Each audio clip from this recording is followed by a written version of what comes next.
On va commencer les questions avec nos deux grands sages, nos deux grands maîtres éveillés, qui ont les réponses sur tout, presque.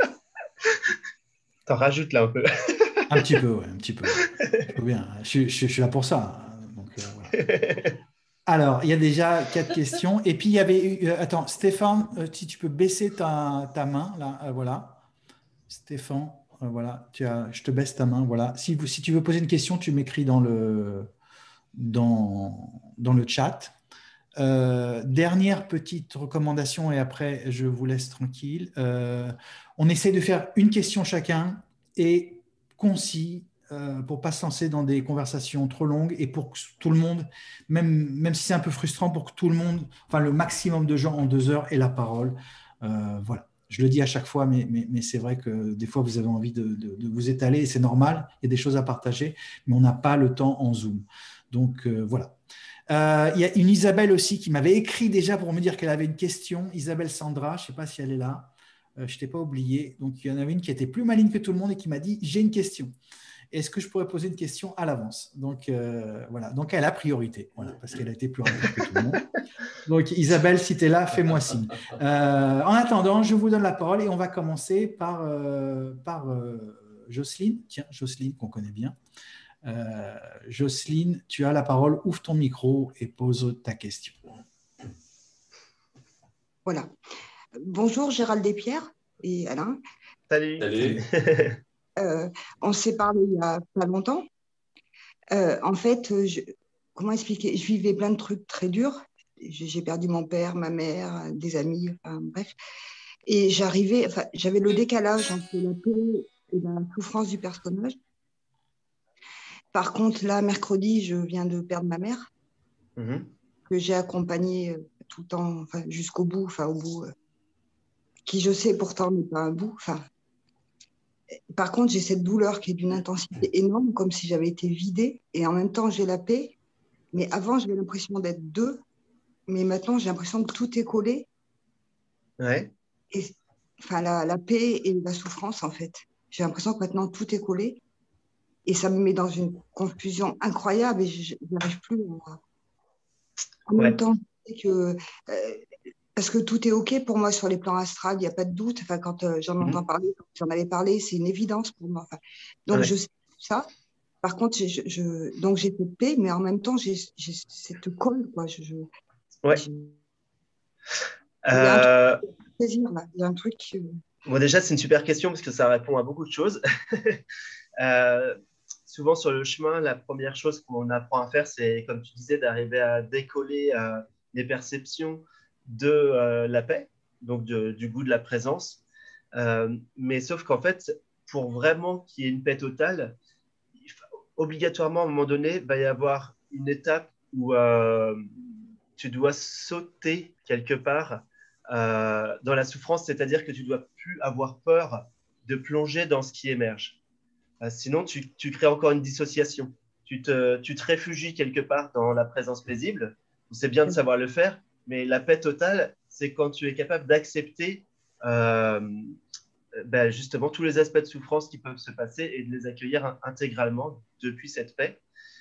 Alors, en fait, donc là, tu parles d'une blessure au niveau subtil, c'est-à-dire énergétique, émotionnel, etc. La blessure physique, on a l'habitude, on la voit, et elle est facile à considérer, elle est facile de voir en combien de temps elle guérit, parce que quand tu te coupes la main, tu vois l'évolution de la plaie, tu vois combien de temps ça met avant de se refermer, etc. Alors qu'une blessure émotionnelle, une blessure énergétique, tu ne vois pas forcément. Donc avec les yeux, tu ne le vois pas.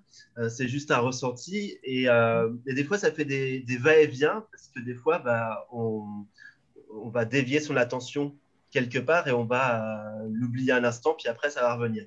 Et donc, il y a cette blessure-là, elle est à considérer autant qu'une blessure physique. C'est-à-dire que quand tu te blesses, j'imagine, quand tu te coupes la main, tu vas faire le nécessaire pour guérir.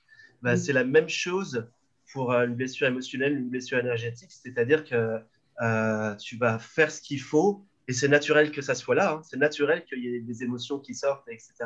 Puisque les émotions, je rappelle, ont pour but de te ramener à l'équilibre, de te ramener à l'harmonie. Donc, c'est c'est pas mauvais signe que de ressentir de la tristesse. La tristesse, c'est naturel, ça fait partie de l'ordre des choses pour pouvoir revenir à l'équilibre. Donc, cette tristesse, par exemple, due au fait que bah, pour l'instant, tu ne vois plus les personnes que tu as aimées, enfin, ou que tu aimes, même encore, tu peux encore les aimer aujourd'hui. Et du coup, tu ne les vois plus, donc forcément, il y a souffrance. Et, euh, et donc ça, effectivement, ça ne sert à rien de se dire mentalement, oui, je suis sûr, je sais qu'il y a quelque chose au niveau de l'après-vie, je suis convaincu, parce que ça ne se situe pas là. La conviction mentale ne va pas t'aider, en fait. Tout à fait. Ce qui va t'aider, c'est d'aller directement goûter émotionnellement ce qui se passe et le vivre avec la vulnérabilité d'un enfant. Je fais exprès de dire ça parce qu'en fait, un enfant, au niveau émotionnel, quand je dis un enfant, c'est vraiment un bébé, hein, un enfant de moins de 2 ans, par exemple, au niveau émotionnel, lui, il vit les choses pleinement, ça s'accueille totalement, c'est complètement traversé, et c'est aussi pour ça qu'un enfant, très rapidement, il va transcender une émotion. Alors qu'un adulte, déjà, il va refuser de vivre l'émotion, et en plus, il va rajouter du mental par-dessus. En gros, il va vouloir changer ce qui est et il va se raconter une histoire par-dessus. Il va se dire non, c'est trop tôt ou ça n'aurait pas dû se passer comme ça, etc. Où il va avoir un mental qui flash sur des souvenirs et en gros, ça va dire c'était mieux avant, etc. Et tout ça, un bébé ne le fait pas parce qu'un bébé, il est totalement maintenant, lui. Il est dans un maintenant radical. Il n'y a pas l'histoire du personnage qui a vécu tant de choses, etc. Donc, la solution, elle est là, elle est comme le bébé, d'être totalement ici et maintenant dans le vécu direct. Donc, dans le vécu direct, il y a des sensations, il y a des émotions, etc. Et, euh, et donc, tu sens la paix, puisque tu dis je sens que la paix est collée à la souffrance, ça veut dire que tu peux sentir la paix quand même. Tu la Oui. sens. Ouais. Et donc, bah, c'est justement grâce à cette paix, qui n'est jamais perdue, puisque c'est ta nature, donc tu ne peux pas la perdre. Grâce à cette assise dans la paix, tu vas pouvoir accueillir, ou plutôt laisser s'accueillir cette souffrance. Ce n'est pas une volonté de ta part. Tu laisses cette souffrance passer et il va se passer des choses physiquement, énergétiquement. Donc, il va y avoir peut-être des picotements, peut-être des mouvements corporels. Évidemment, ça peut pleurer, des fois même ça peut crier, le corps peut vibrer, etc. Mais c'est le nécessaire pour pouvoir, comment dire, que toute la structure de la corporalité revienne à l'équilibre. Donc, c'est nécessaire de passer par là. Et il n'y a pas de souci. Je veux dire, des fois, il y a des gens qui disent ouais, mais je suis quelqu'un de spirituel, je suis pas censé avoir des émotions ou tout ça. J'ai connu des sages, enfin vraiment qui avaient une grande connaissance d'eux-mêmes et puis le jour où, par exemple, quand ils perdent leur maître, bah, ils ont quand même cette phase où tout se remet à l'équilibre. Bon, ça dure pas 10 ans, hein, mais c'est là quand même, je veux dire. Donc, Oui. quand tu te blesses, tu te coupes, ça se guérit. Là, c'est la même chose au niveau énergétique, au niveau émotionnel. Ça prend un temps. Il y a un temps sur le plan relatif pour que ça se restaure, on va dire. Et ça se fait tout seul, en fait. Hein. C'est la vie qui fait. Hein. Des fois, on dit faut laisser du temps au temps. C'est vrai que des fois, c'est vrai que la temporalité fait les choses. Mais plus tu vas laisser être ce qui est et accueillir ce qui est, et plus ça va passer rapidement. Plus tu vas essayer de détourner le regard, même si tu vas méditer pour essayer d'être dans le calme plutôt que de ressentir ce qui est, tu vas quelque part freiner le processus. Quoi. Il vaut mieux, quitte à méditer, il faut méditer sur ça, justement, sur ce qui se vit là maintenant tout de suite. D'accord. Mais je laisse pleurer tout le temps. Enfin, c'est ça. De toute façon, je ne maîtrise pas. Ouais, ah ben Mais c'est très bien. Il faut laisser pleurer jusqu'à ce qu'à un moment donné, tu vas sentir que que c'est comme un poids qui va tomber, d'être complètement déchargé. Et après, voilà, enfin, faut quand même pas non plus, faut pas se raconter d'histoire surtout. Faut bien rester maintenant. Sinon, tu vas t'identifier aux pleurs et tu vas croire que tu es la pleureuse. Je sais pas si tu vois ce que je veux dire. oui, oui, si. Mais ça, Tu je l'ai vas te vu rentrer dans le beaucoup. personnage. Voilà.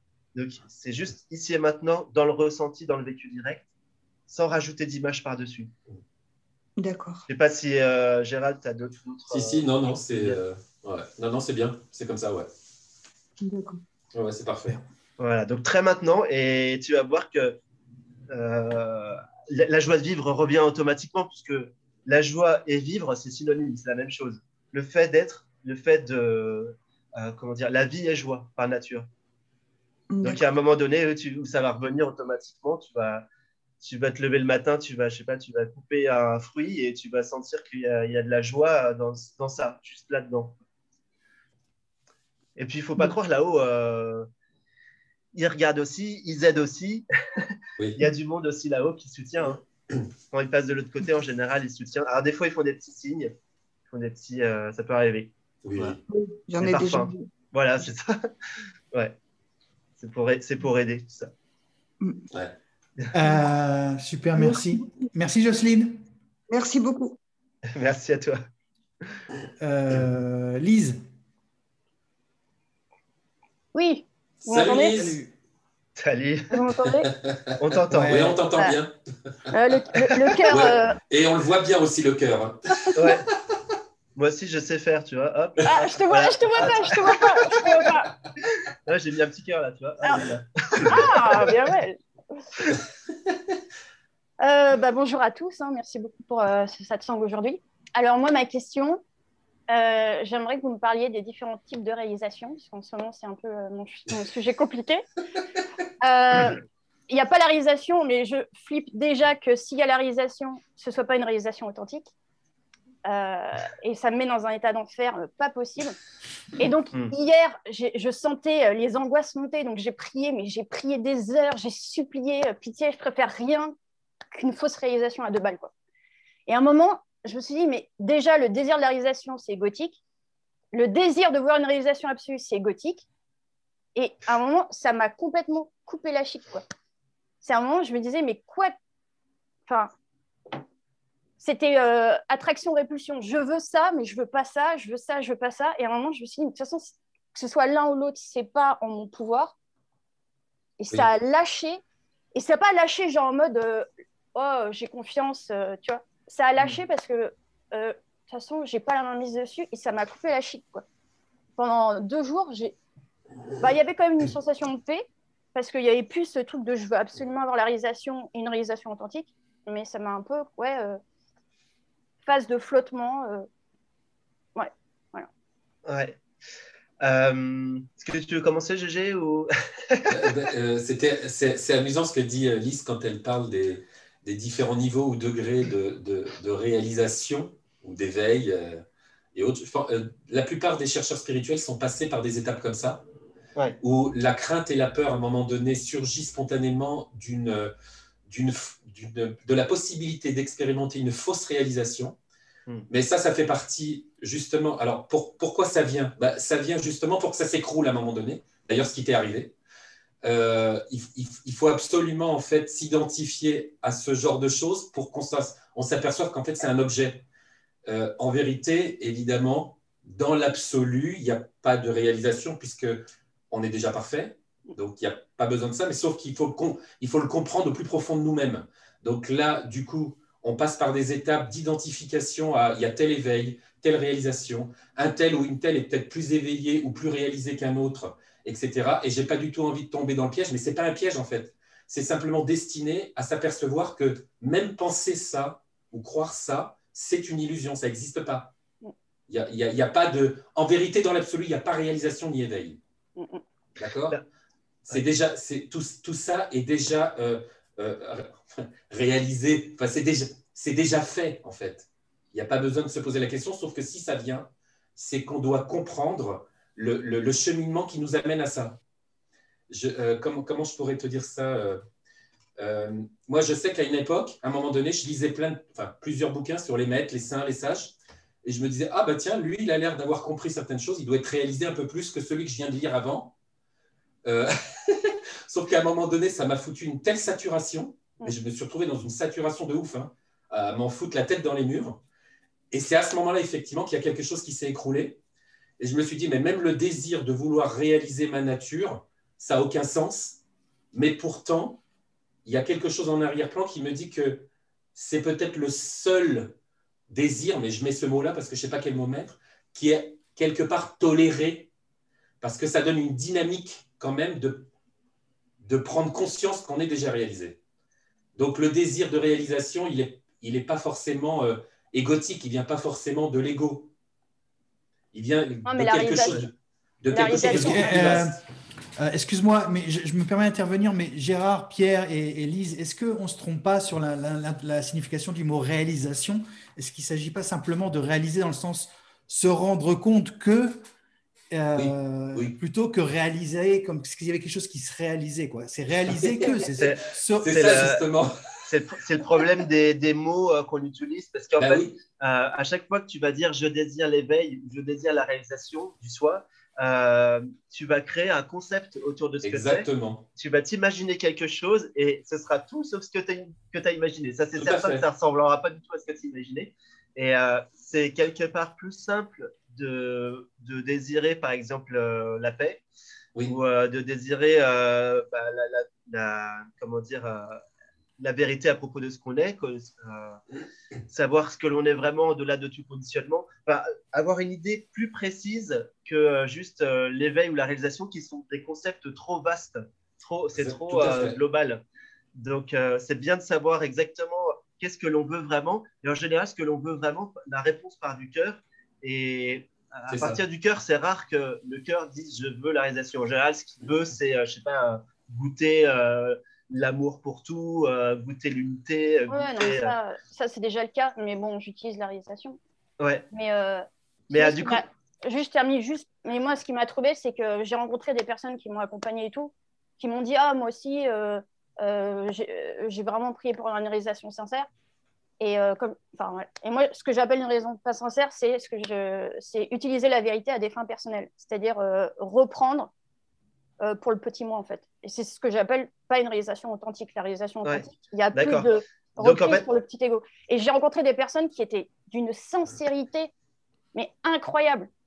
Et pourtant, si tu veux, dans le discours, ce qu'ils disaient, c'est quand tu touches à la vérité, tu peux parler de la vérité, mais c'est dans la vie ordinaire, hors caméra, parce qu'il y avait justement de l'amitié avec certaines personnes, que ça m'a sauté aux yeux et je me disais, mais ça peut pas être ça la réalisation, tu vois. Et je me disais, mais ça me fait tellement souffrir qu'il y a un truc en moi qui me disait, mais s'il y a la réalisation dans cette vie, pitié que jamais... Enfin bref, je ne veux pas pleurer. Bref, voilà. Que jamais je sois à l'origine d'une souffrance, tu vois, de ce type-là, tu vois. C'est débile, hein, mais vulnérabilité, je dis vraiment ce qu'il y a dans mon cœur, tu vois. Et en fait, ça m'a réveillé des peurs où je te dis, là, depuis 2 jours, je suis là, mais à quoi bon? De toute façon, c'est pas mon pouvoir que ce soit l'un ou l'autre, la réalisation, enfin la vérité. Ce qui est vrai. Ouais, c'est vrai. Ton pouvoir, parce que c'est pas personnel. Et puis au niveau de l'absolu, pendant la lueur, ça a été vu que même si j'étais un meurtrier ou quelqu'un qui se prenait pour un réalisé, de toute façon, ça changeait rien ce que j'étais. Et que c'était juste le désir du petit personnage d'être un bon petit personnage, tu vois. Mais ça m'a... Ouais, en fait, toutes ces questions-là ne se posent plus. Justement, quand il y a réalisation, ça n'existe plus parce que ça n'a plus aucun sens. Il y a plus de récupération justement du jeu possible. Et quand bien même il y aurait récupération, si tu es vraiment authentique et sincère, comme dit souvent Gérald, si tu es vrai, authentique et sincère, tu ne peux pas te voiler la face. C'est-à-dire que ça va te sauter aux yeux qu'il y a le petit personnage qui essaye de récupérer quelque chose. Mais normalement, s'il y a réalisation, déjà tu dis jamais, enfin, comment dire, tu te sens pas être un maître, tu te sens pas être réalisé, tu te sens pas être un éveillé. C'est ça. Tu vis les choses d'une manière tellement simple et évidente que en fait, tu te poses aucune question de ce genre-là. T'as même pas l'élan, comment dire, c'est même pas égotique de, par exemple, vouloir partager ou vouloir aider les autres. Même ça, c'est même pas égotique, ça se fait spontanément. Exactement. Il n'y a même pas d'ego qui intervient pour ça. Donc, il ne peut pas y avoir de saisie de l'ego, puisqu'en fait, tu vois que tout se fait spontanément. C'est la vie impersonnelle qui agit. C'est pas Lise qui parle, c'est la vie qui parle. C'est pas Lise qui bouge le bras, c'est la vie qui bouge le bras. Et donc, quand on dit qu'il n'y a personne, c'est vraiment ça, quoi. C'est-à-dire qu'il n'y a vraiment personne. Et du coup, c'est impossible, en fait, que comment dire, la paix ne peut pas être ébranlée, parce que pour que la paix soit ébranlée, il faut que tu aies quelque chose à gagner ou à perdre. Mais pour reprendre tes mots, dans la réalisation authentique, tu n'as jamais rien ni à gagner ni à perdre, parce que tu es complet. Je ne sais pas si c'est clair, parce que voilà, tu es complet. Donc, tu ne peux pas avoir plus, puisque tu as déjà tout, et tu ne peux pas avoir moins, parce que tu as déjà tout aussi. Donc, voilà, et bien sûr, quand je dis tu as déjà tout, ce n'est pas au niveau matériel, c'est au niveau du fait d'être. Voilà, donc, puis alors après, les sages en Inde vont définir plein de degrés de samadhi et plein de niveaux de compréhension. Donc, il y a plein d'états de réalisation qui sont décrits par les maîtres. Mais moi, je préfère parler que de la réalisation du soi, disons, définitive. C'est la vraie connaissance de ce que l'on est vraiment. Ouais, c'est ça. Je dis ce que l'on est, je ne dis pas qui l'on est. La reconnaissance. La reconnaissance, voilà. Alors, en fait, tu ne peux pas te tromper normalement. Normalement, tu ne peux vraiment pas te tromper puisque tu reconnais ce que tu sais avoir toujours été. Donc, c'est impossible. Quand bien même tout le monde te dirait que entre guillemets, quand bien même tout le monde te dirait que ce n'est pas authentique ce que tu vis, toi, tu es certain parce que ce que tu vis, c'est même pas que tu le vis, c'est que c'est la vie. C'est pas une expérience subjective. Je sais pas c'est ça. C'est pas subjectif. Ouais, tout à fait. C'est évident pour toi. C'est une évidence absolue. Et puis rien ne peut le remettre en cause. Hein. Rien. Ouais. Absolument rien. Oh la mug. Mermira. Non, c'est Manon de la Monie. C'est Manon de la Monie. Voilà. C'est du Il y placement a de produit. Mermira derrière. Ouais. Et on va lancer des mugs Pierre et Gérald très bientôt. Voilà. Merci Lise. Merci à vous. Tout le monde va bien? On enchaîne? Allez. Tiens, on va prendre un garçon et après, je vois tout le monde. Hein, vous m'écrivez en direct, je vois tout le monde. Je vous prends dans l'ordre. On va essayer de prendre le maximum de personnes. Pierre. Oui, salut coucou. Pierre. Salut. Bonjour vous trois, bonjour aux 83 personnes qui sont là. 88. 88, ouais. C'est deux fois l'infini. Grâce à c'est l'infini, je ne pensais pas passer aussi vite. Juste, concernant ton mug, Pierre, ouais. Et derrière toi, est-ce que c'est bien... Ça a coupé. On ne saura jamais. Non. Merci Pierre pour ta question. Non, attendez. Ça a coupé? Non, c'est bon. C'est bon. Alors, est-ce que c'est bien Mermira que tu as derrière toi? Alors, oui, ma compagne s'est lancée l'idée de dessiner toutes sortes de sages. Okay. Et donc, à la maison, on a sur les murs, on a Mermira, on a Manandamani, on a Amma, on a Premananda, chez qui j'ai vécu dans les Himalayas. On a Shivananda et elle voulait me dessiner aussi, c'est gentil. Pour me mettre au mur. Mais comme je suis déjà là au quotidien, elle n'a pas besoin de voir ma tête sur le mur. Donc, Non, mais c'est magnifique parce que du coup, la question que j'avais va porter par rapport à justement à la pratique et à la dévotion. Ouais. Parce que du coup, moi j'ai rencontré Mermira il y a 1 an et vous bien un petit peu avant. Et du coup, la réalisation, c'est quelque chose qui me porte tous les jours. Mais quand même, dans la pratique, il y a ça me mène beaucoup à la confusion. Ouais. À la confusion. Et du coup, il y a des moments donnés où genre, tu as envie de tout d'envoyer chier et dire stop. Quoi, genre, voilà, donc là, je sais que ça, c'est le signe de c'est bien, ça nage, parce que je sais que c'est pas ça. On connaît ça. Voilà. C'est ça. Mais du coup, il y a quand même quelque chose qui veut s'accrocher en fait à je vais continuer à faire le japa ou est-ce que je dois faire réciter lui ou elle ou machin. Et du coup, ça crée une telle confusion qu'au bout d'un moment, ça me met dans le flou en fait. Tu vois. Ouais. Par exemple, est-ce que tu as un exemple précis? Et par exemple, je vais réciter le nom de Mermira en continuant, en essayant vraiment de ressentir. Oui. Et il y a un moment donné, j'y arrive plus. Et ça devient un peu, tu sais, genre ça me... Comme, pas du dégoût, mais genre de plus savoir en fait si ça sert à quelque chose. Parce qu'il y a quelqu'un qui veut atteindre quelque chose. Genre, je sais que je me fais l'idée de c'est quoi la réalisation. Et du coup, j'ai l'impression de me mettre des bâtons dans les roues tout seul, tu vois. Ouais. Alors déjà, tout le cheminement spirituel, c'est quelque chose qui passe par le cœur et qui part du cœur. Donc, c'est pour ça que des fois, je demande aux gens qu'est-ce qu'ils veulent vraiment, parce que derrière la réalisation, en général, il y a autre chose. C'est-à-dire que tu veux, comme je disais tout à l'heure, vivre, par exemple, un amour inconditionnel en permanence, vivre l'unité ou vivre, je ne sais pas, la vérité de ce qui est derrière l'apparence des choses. Donc, il y a autre chose souvent derrière la réalisation. Et c'est intéressant de savoir vraiment ce qu'on veut. Des fois, c'est juste se libérer de la souffrance. Et c'est louable aussi.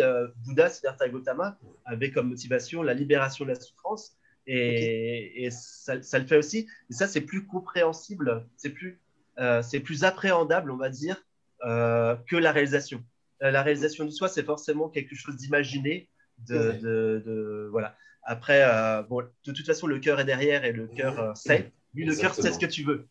Et alors, au niveau du japa et tout ça, alors si tu prends certains sages, ils vont te dire que le mantra doit rester le même et qu'il doit rester secret, etc., etc. Ah, donc, ça existe dans certaines traditions anciennes, notamment les plus orthodoxes. On va te dire de garder le même mantra, de le garder secret, il n'y a que ton maître qui le connaît, et de répéter le même tous les jours.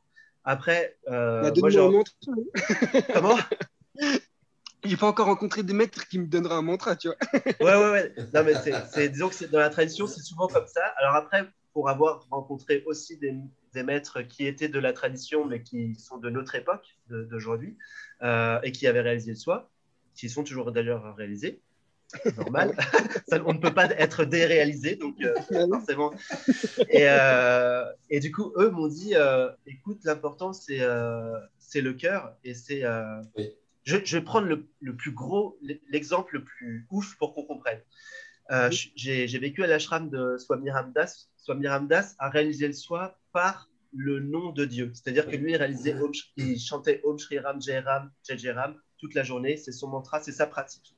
Il n'a rien fait d'autre que ça. Donc pour lui, c'est la pratique ultime de son yoga, on va dire. C'était ça, et c'était ce mantra-là précis. Et quand tu vas à l'ashram, chez Papa Ramdas, tu chantes toute la journée Om Shri Ram Jai Ram Jai Jai Ram. J'ai été initié à ce mantra et je l'ai pratiqué de manière orthodoxe, donc avec l'initiation traditionnelle, machin. Et au bout d'un moment, en restant chez eux, je sentais au niveau du cœur que ça dissonnait.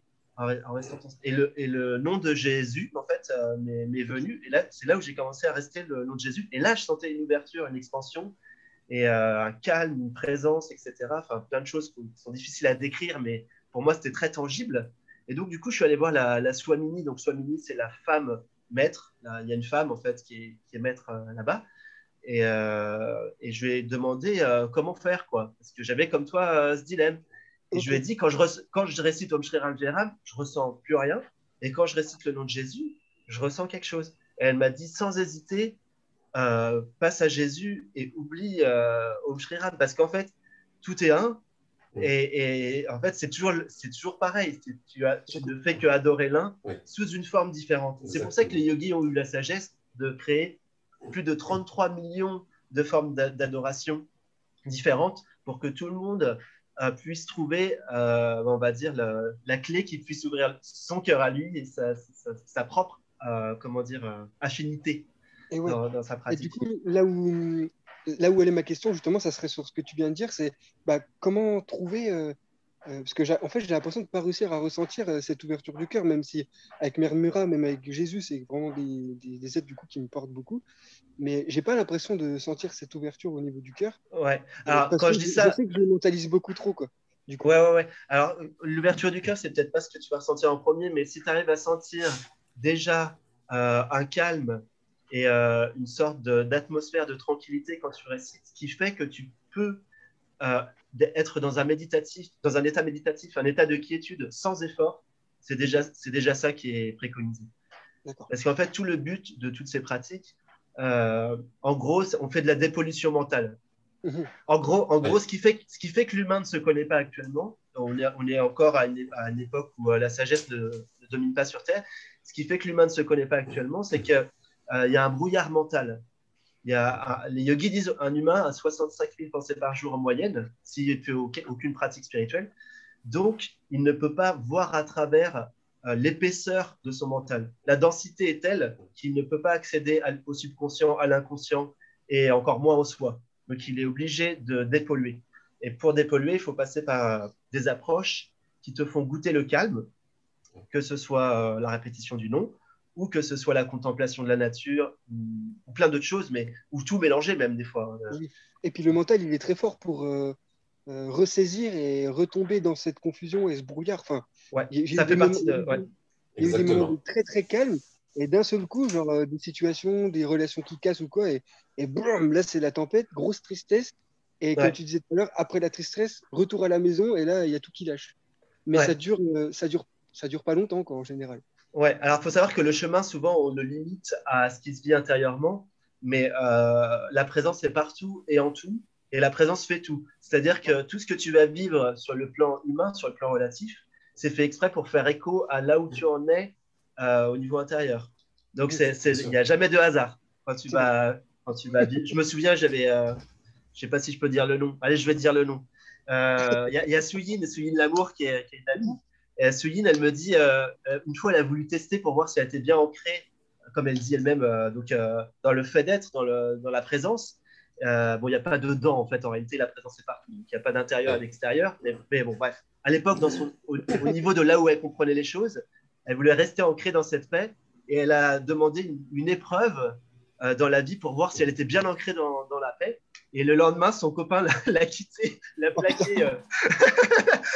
Et en fait, elle n'y était pas. Voilà. Donc, c'est ce qui s'est passé il y a 2-3 jours. Donc, ouais. Comme quoi, il n'y a pas de hasard. Ouais, c'est ça. Non. Donc, si tu es joueur avec la présence jouera avec toi. Et c'est toujours toi qui joues avec toi-même, de toute façon. Exactement. C'est toi qui le crée. En tout cas, c'est très drôle de voir à quel point ça vient confirmer que je peux avoir confiance en Mère Mira, parce qu'elle est juste derrière toi et je vous écoute très souvent. Et ouais.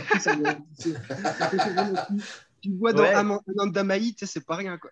Oui. Ça aussi, c'était pareil, c'était avant. Enfin, bref. Mais en fait, je trouve ça bien aussi de laisser tout ça parce que même si maintenant, je n'utilise plus du tout de forme pour la dévotion. Donc pour moi, tout est pareil, mais j'ai quand même beaucoup utilisé ces supports et je dis la même chose que tout ce qui s'est dit finalement depuis des millénaires, quoi. C'est que l'image du sage, tout ce qui peut te ramener comment dire, au goût de la présence, ça doit être utilisé. Okay. Voilà. Des outils, quoi. Ce sont des outils, ouais, exactement. Merci Pierre. Je reste avec vous toute la journée. Donc, avec joie. Cool. Merci. Et ça continue même quand ils ne sont pas là. Et merci de nous porter juste dans les pensées, c'est trop bien. Merci Pierre. On va prendre une question de Gérald. Non, je rigole. Allez, Carmen, vas-y Carmen. Comment ça va Carmen? Ça fait plaisir que tu sois avec nous. Bonjour Alain, bonjour Gérald et Pierre. Salut Carmen. Salut. Alors d'abord, merci Gérald et Pierre parce que vous avez pour moi démocratisé la réalisation de soi, tout ce que je disais depuis 10 ans où je ne comprenais rien de ce qui se racontait. Et, depuis moins d'1 an où je vous ai découvert à travers Olam, à travers Alain, où vraiment vous permettez cette approche qui est tellement plus simple et joyeuse. C'est-à-dire qu'enfin, j'ai vu la joie dans cette réalisation. Et Alain est un peu au courant parce que du coup, on se suit un petit peu sur différents satsangs. Il y a 5 mois, j'ai vécu un basculement, on va dire ça comme ça. Je n'aime pas parler de réalisation parce que du coup, c'est compliqué, comme Lise disait tout à l'heure. En regardant une vidéo de Didier Weiss qui parlait de l'argile et de la forme, enfin on se prend pour des assiettes, enfin la forme de l'argile, ça a basculé et donc pouf, tout a disparu, tout était moi, j'étais tout, il n'y avait plus de Carmen et une grande joie, un grand fou rire il y a rien quoi en fait, c'est une blague, c'était vraiment extraordinaire. Et c'est pour ça que je voulais intervenir après Lise, parce que quand on parle de réalisation authentique, moi, ça n'a pas duré. Il n'y a pas eu, en fait, désidentification totale. Le personnage est revenu, le mental, à se réapproprier. Et il y a eu beaucoup de peur dans les jours qu'on suivit, les semaines qu'on suivit, comme une espèce de frustration de dire c'était trop bien et c'est ça que je veux être, quoi. Et c'est plus là, et comment je fais pour le retrouver? Donc, il y a eu, c'était compliqué de vivre ça. J'ai continué à en discuter avec Didier Weiss et puis d'autres personnes qui avaient du coup vécu ce basculement, qui ont dit, il n'y a pas de doute, ça a été réalisé, on va dire ça comme ça, du coup. C'est-à-dire que je sais qu'il n'y a rien, quoi. On peut pas faire semblant. Carmen peut toujours revenir, mais non, ma fille, quoi, c'est pas là. Mais quand on parle de réalisation, c'est s'établir dans le soi. Alors peut-être que certaines personnes basculent complètement et le personnage s'arrête. Et puis, pour certains, peut-être il y a encore quelque chose où, tu vois, c'est ça qui est encore compliqué à comprendre parfois. Oui, en fait, c'est vrai qu'il y a beaucoup il y a beaucoup de livres qui parlent de l'éveil, de la réalisation, etc. Oui. Et il y a beaucoup moins de livres qui parlent de qu'est-ce qui se passe après. Tout à fait. Et en fait, réalisé ou pas c'est un vrai sujet en fait, parce que effectivement, ce que tu décris, c'est exactement ça. C'est-à-dire que le personnage Carmen ou Pierre ou Gérald ou Lise ou peu importe qui disparaît. Et alors après, tu me dis, est-ce qu'on reste toujours sans le personnage? En fait, oui et non. C'est là où on commence à rentrer dans des paradoxes. Parce que le personnage a son utilité pour pouvoir vivre sur le plan relatif. Si tu es totalement, comment dire, si le sentiment d'individualité n'existe plus, il n'y a aucune possibilité de fonctionner. Par exemple, on ne pourrait même pas parler là, forcément. Il faut forcément qu'il y ait l'illusion de deux points séparés pour qu'on puisse se parler. Donc, il faut qu'il y ait ça. Donc, non, il y a un retour, en fait, du personnage, sauf que la grosse différence, c'est là où tu places, entre guillemets, ton centre. J'emploie le mot centre, mais ce n'est pas un centre localisé. Il n'y a pas de centre, en fait. Il n'y a pas de centre. C'est ça. Il n'y a pas de centre. Et c'est justement ce qui fait toute la différence, c'est qu'avant, on se croit être un point central dans l'espace, séparé des autres points. Et après, ça n'existe plus. Ça n'existe plus, ce qui ne veut pas dire qu'il n'y a plus de personnage. Il y a un personnage qui est contemplé, c'est-à-dire que tu vois l'apparence d'un Pierre, d'une Carmen, enfin bref, tu vois l'apparence d'un personnage, mais tu ne te prends pas pour ce personnage. Ce que tu goûtes de toi-même, c'est le vécu réel. C'est-à-dire, c'est exactement le vécu que vit un bébé de quelques mois. Tu te vis en tant que présence non limitée dans le temps et l'espace, puisqu'il n'y a pas de temps. Et tu te vis que en tant que présence maintenant, sans limitation. D'ailleurs, les yeux fermés, si on essaie de faire l'expérience de trouver une limitation de soi-même, pour moi, c'est évident, il n'y en a pas, mais pour la plupart des gens, il faut méditer longtemps avant de pouvoir conscientiser qu'effectivement, on n'arrive pas à sentir de limite de soi-même. Et tout comme on ne sent pas de début à l'émergence de la conscience. C'est-à-dire, si on essaie de trouver d'où émerge ce qu'on appelle le jeu, souvent, le jeu n'émerge pas d'un point particulier. Mais quand c'est vu, c'est évident, parce que c'est vrai que le moment où ça a été réalisé, c'était tellement drôle qu'en fait, j'ai l'impression que tout se regardait, en fait, tu vois, voilà. Ouais. Et donc, c'est quelque part, quand je dis que ça ne s'est pas installé, c'est qu'il y a comme encore une mémoire du personnage qui voudrait retrouver ce qui a été vécu et que ça bascule. Alors, il y a des jours, c'est totalement, c'est évident. Puis parfois, ça l'est moins. Donc, peut-être, Lise, c'est ça qu'elle parle quand certaines personnes n'ont peut-être pas en collé. Ce qui fait qu'il y a l'illusion d'une fluctuation, c'est l'identification à la temporalité en général. Oui. C'est-à-dire que tu te remets à croire qu'il y a un temps linéaire qui s'écoule. Exactement. Et c'est cette croyance qui fait que ça ne se stabilise pas. Mais si, là, maintenant, tout de suite, si tu, si tu te focalises totalement sur la temporalité et que tu es uniquement maintenant, tout de suite, forcément que Carmen disparaît instantanément, puisque Carmen, c'est que l'historique, c'est que l'histoire. Ça n'a rien, ça n'a aucune réalité, c'est que de la pensée. Oui, oui. Et donc, tu vas retrouver le goût réel de la vie qui est donc maintenant, la vie, c'est un maintenant, un maintenant radical, absolu. Et là, en fait, là, très, très rapidement, les pensées s'arrêtent et même si on va au bout de la démarche, il n'y a plus de mots parce que maintenant ne peut pas s'exprimer. Si tu es totalement maintenant, il y a une beauté qui transparaît. Là, je vois une paire de ciseaux. Si tu es totalement maintenant, les ciseaux te parlent. C'est-à-dire que tu goûtes la paix à travers l'objet. C'est vachement chaud. C'est vachement dur à expliquer. Je comprends ce que tu veux dire, parce qu'il y a des fois où je suis comme ça. Et voilà, c'est ça. C'est une contemplation, hein, ça se reconnaît. L'homme qui parlait aux ciseaux. C'est ça, mais...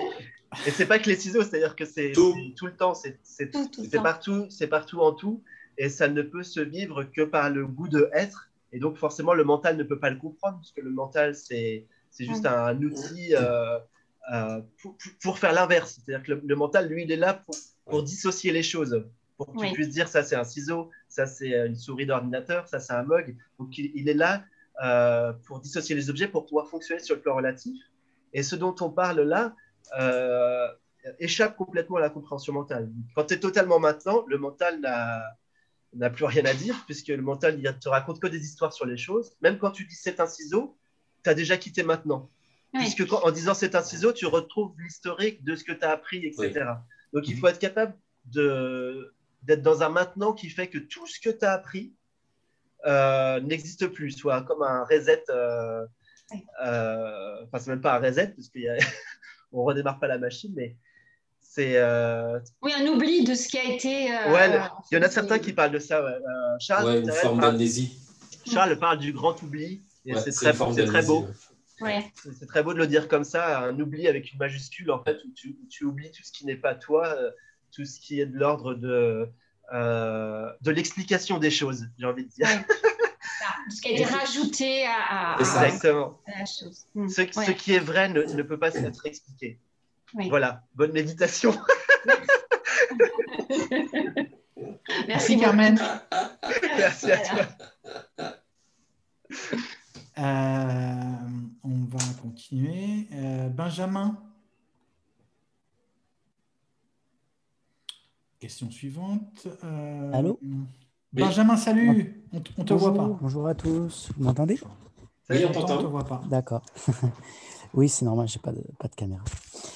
Voilà, j'ai une question. En fait, je suis dans un projet communautaire avec ma famille et ma belle famille, et on a beaucoup projeté pour faire quelque chose ensemble. On a vécu dans l'attente pendant très longtemps. Et maintenant qu'on y est, c'est assez difficile. Je souffre beaucoup de la... Attends, quand tu dis communautaire, c'est pour vivre en communauté, c'est ça, avec d'autres gens? Oui, pour vivre avec ma belle famille, en fait. On a un projet de faire des jardins, des choses comme ça. Ok. Et en fait... Pas pour vivre ensemble, du coup. L'idée de base, c'était d'avoir chacun son espace. Après, ça, on va dire que la vie, on l'a décidé autrement, si je peux dire ça comme ça. Ouais. Et du coup, dans tout ça, nous, on a du mal à trouver notre place. Enfin, moi, j'ai du mal à trouver ma place. J'ai beaucoup de difficultés à établir vraiment une communication vraie avec l'ensemble du groupe. Parce qu'on sent que c'est faussé. Il y a des filtres, il y a de l'alcool, tout ça, et c'est vraiment difficile à vivre. Et je suis un peu paumé dans tout ça maintenant. Et, Ok. Donc la question, c'est comment quoi? Comment vivre comme ça ou comment en sortir? La question, en fait, c'est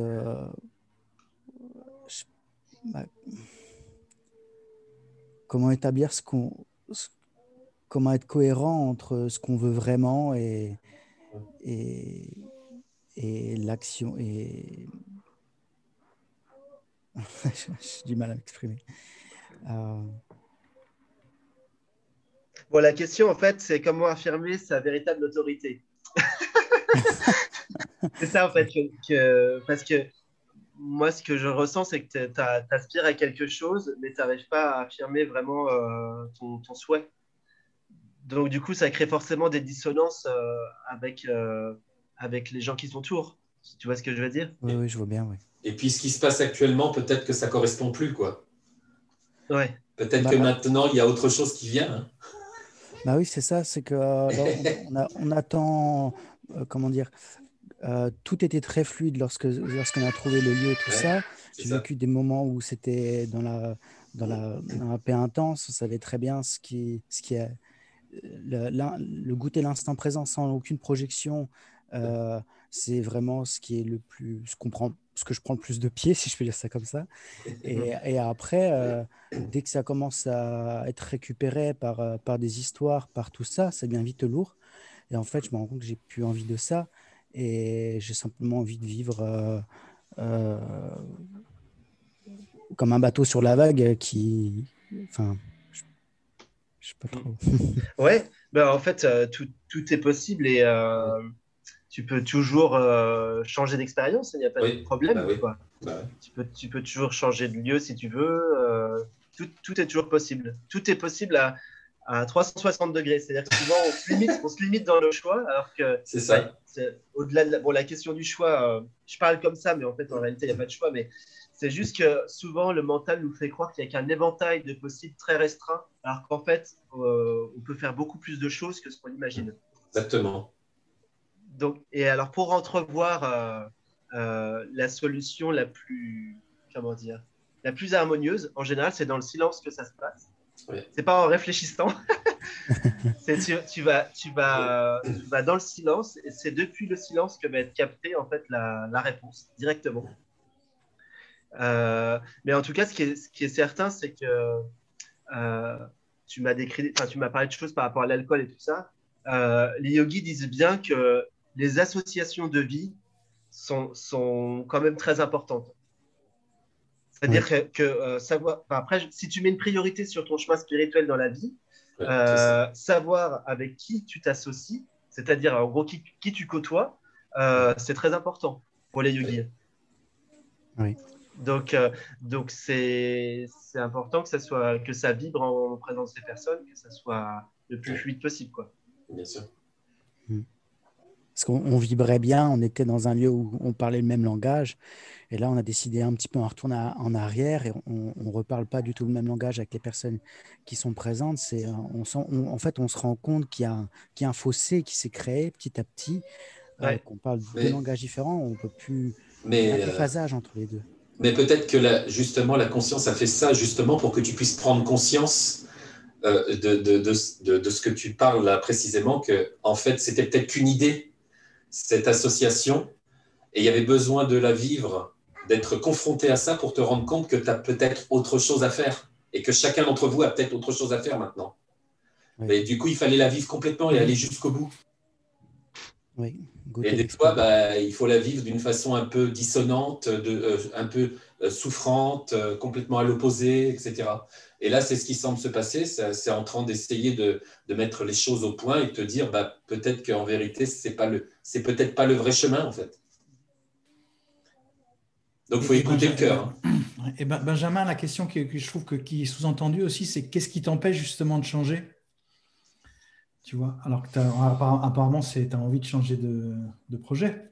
Donc, il y a quelque chose qui t'empêche de changer en impression. En fait, c'est toujours des résistances. En fait, ce sont que des croyances de dire il y a de l'argent qui a été mis en place, il y a des efforts qui ont été mis, il y a tout ça. Mais c'est vrai que si dans le fond, à partir du moment où comment dire, ça se dégoupillera de manière parfaite, mais c'est vrai qu'il y a beaucoup de peur derrière et quand on est à plusieurs, plein de choses qui font écho. Pas forcément, hein. Il y a les projections, il y a tout ça. Oui. Ah mais c'est une voix en soi, la voix du collectif. Exactement. Je peux te dire, pour avoir vécu en ashram et en monastère, même là-bas, il y en a des belles, des histoires. Ça fait partie, quelque part, ça peut faire partie intégrante du chemin spirituel. Ça joue beaucoup avec ça, quoi. Ça joue avec l'interaction.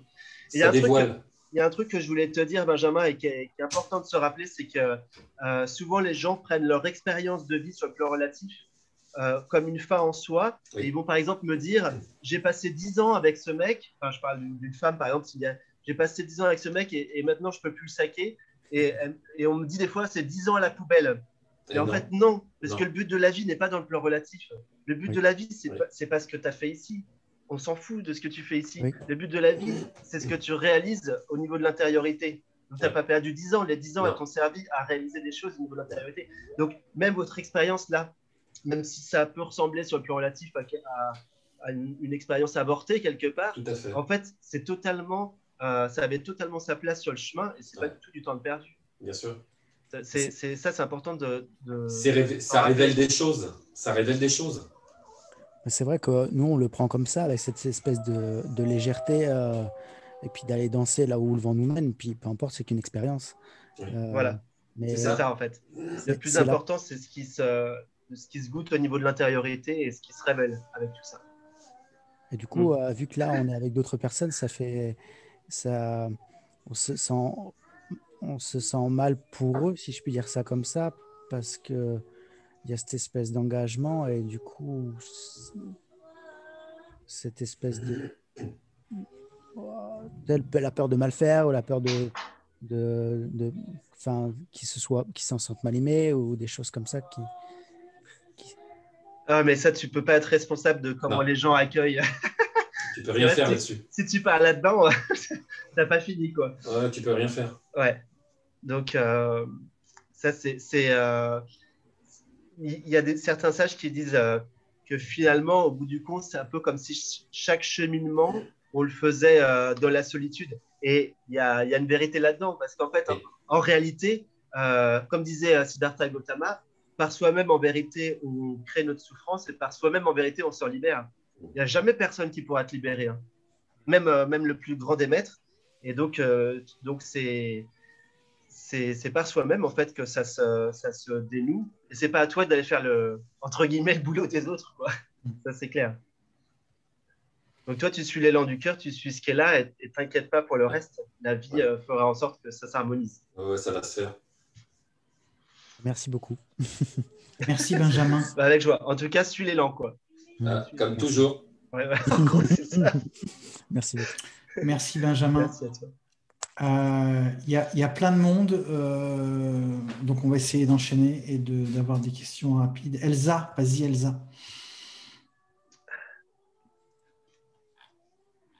On entendait un petit bébé là en fond là, qui chantait. On entend des loups. C'est des loups, moi j'entends un bébé. C'est pas le mien. Elsa, tu n'es pas là ou tu m'entends pas? Alors, on passera après, on reviendra vers Elsa. Il y avait aussi Agnès.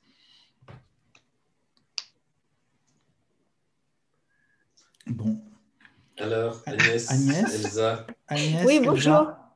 Vas-y, c'est qui? Salut Agnès. Vous m'entendez? Salut Agnès.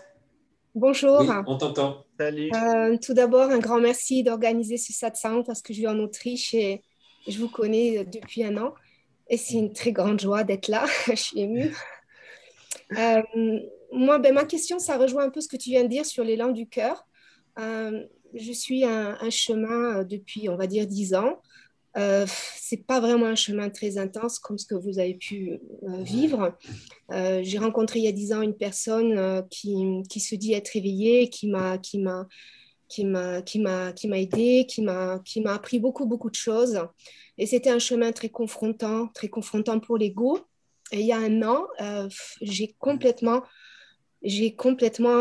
comment dire, cassé le contact avec cette personne. Ça a été un peu violent.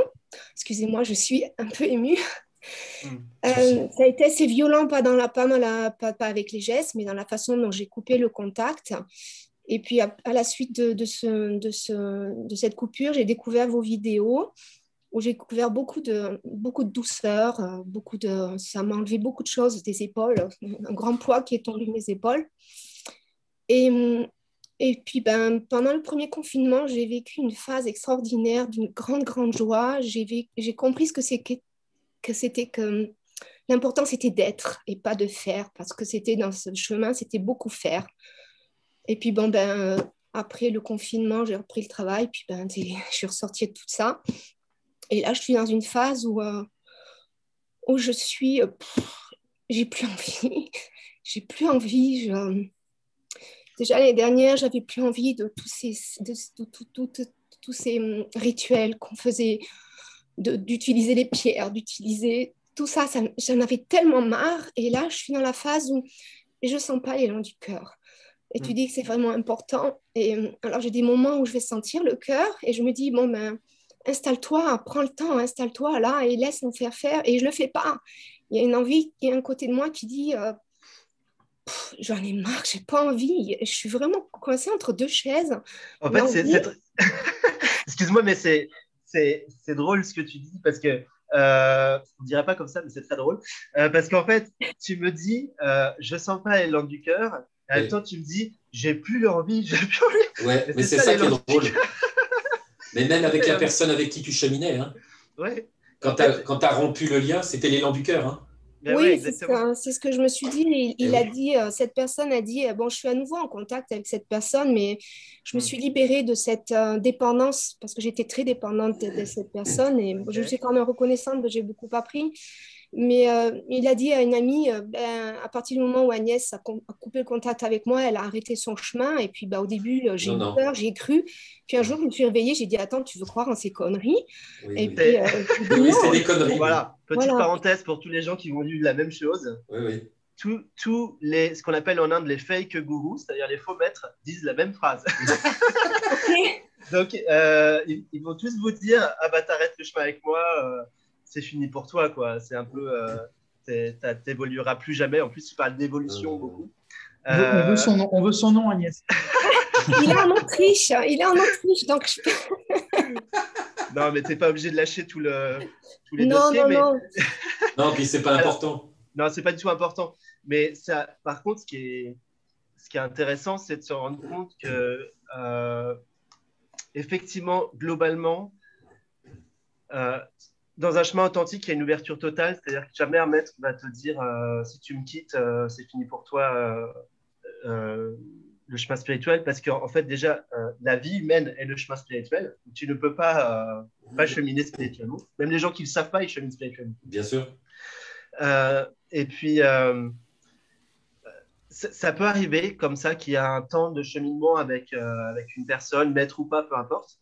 Et il y a un moment donné où on sent que tout a été accompli avec cette personne et que c'est le moment de passer à autre chose. Et ça a eu sa place aussi, parce que certainement que tu cherchais quelque chose que cette personne a pu te donner. Donc, ça avait une raison d'être là. Et il y a un moment donné où quand tu commences à vouloir autre chose, c'est normal, tu vois, il y a des élans comme ça, il y a des aspirations. Ben là, ça s'arrête. La relation n'a plus lieu d'être. Bien sûr. Ouais. Alors, très, très souvent sur le chemin spirituel, les premières choses qu'on fait sur le chemin spirituel, il y a beaucoup de faire, en général. Très souvent. Donc, effectivement, on va faire plein de choses, des trucs d'aspect thérapeutique, des trucs avec du magnétisme, avec des plantes, avec, je sais pas, des pierres. C'est pas hasard, ça. Etc. Et ça a sa place, ça peut être là. Il peut aussi y avoir beaucoup de rituels, etc. Beaucoup de choses.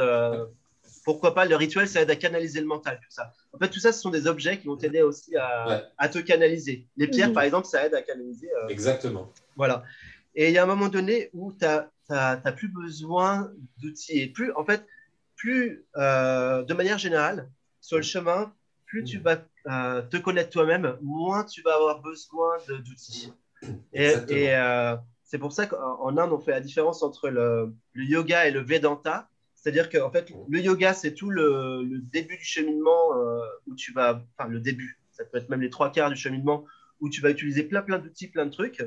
Et le Vedanta, là, on bascule dans autre chose. Le Vedanta, il est plus pour l'humain. C'est-à-dire que le bien-être, on s'en fout. Toutes les histoires humaines, on s'en fout. On part directement de la perspective de l'absolu. Et il n'y a plus besoin des pierres et tout ça. Là, on va directement à l'être.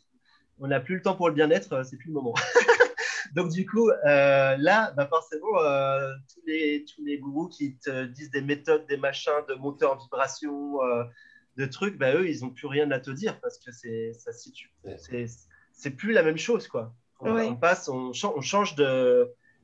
C'est même plus un enseignement à proprement parler, quoi. Non. C'est un reflet. C'est-à-dire que un sage qui partage un peu dans le Vedanta, dans la Advaita, il ne va jamais te dire je t'enseigne quelque chose. Il va juste être un reflet. Ouais. Et donc là, il n'y a plus forcément de pratique à part la présence. Voilà, c'est tout. Et là, pour être dans la présence constamment, on va pouvoir utiliser quelques petites choses, mais en général, c'est très simple. Oui, la seule chose qui me parle en ce moment, c'est tes méditations que tu as mis sur YouTube. Et je me dis, mais le truc, c'est que je ne prends pas le temps. C'est qu'il y a une partie en moi qui s'en fout, qui dit à la rigueur, bon, je sais que c'est l'ego qui dit, bon, je suis immortel, c'est pas grave, je reviens dans une autre incarnation. Mais il y a beaucoup de tristesse. Il y a beaucoup de tristesse qui est là. Et je sais que je ne peux pas. Je reviens toujours à se faire. Bon, je sais que c'est une croyance, mais si je ne regarde pas des satsangs, par exemple, si j'essaie de vivre une vie normale, je me perds dans le mental et je suis malheureuse, en fait. Donc, je suis là derrière entre deux chaises avec cette envie de m'installer et puis de ne pas le faire, en fait. Je ne le fais pas.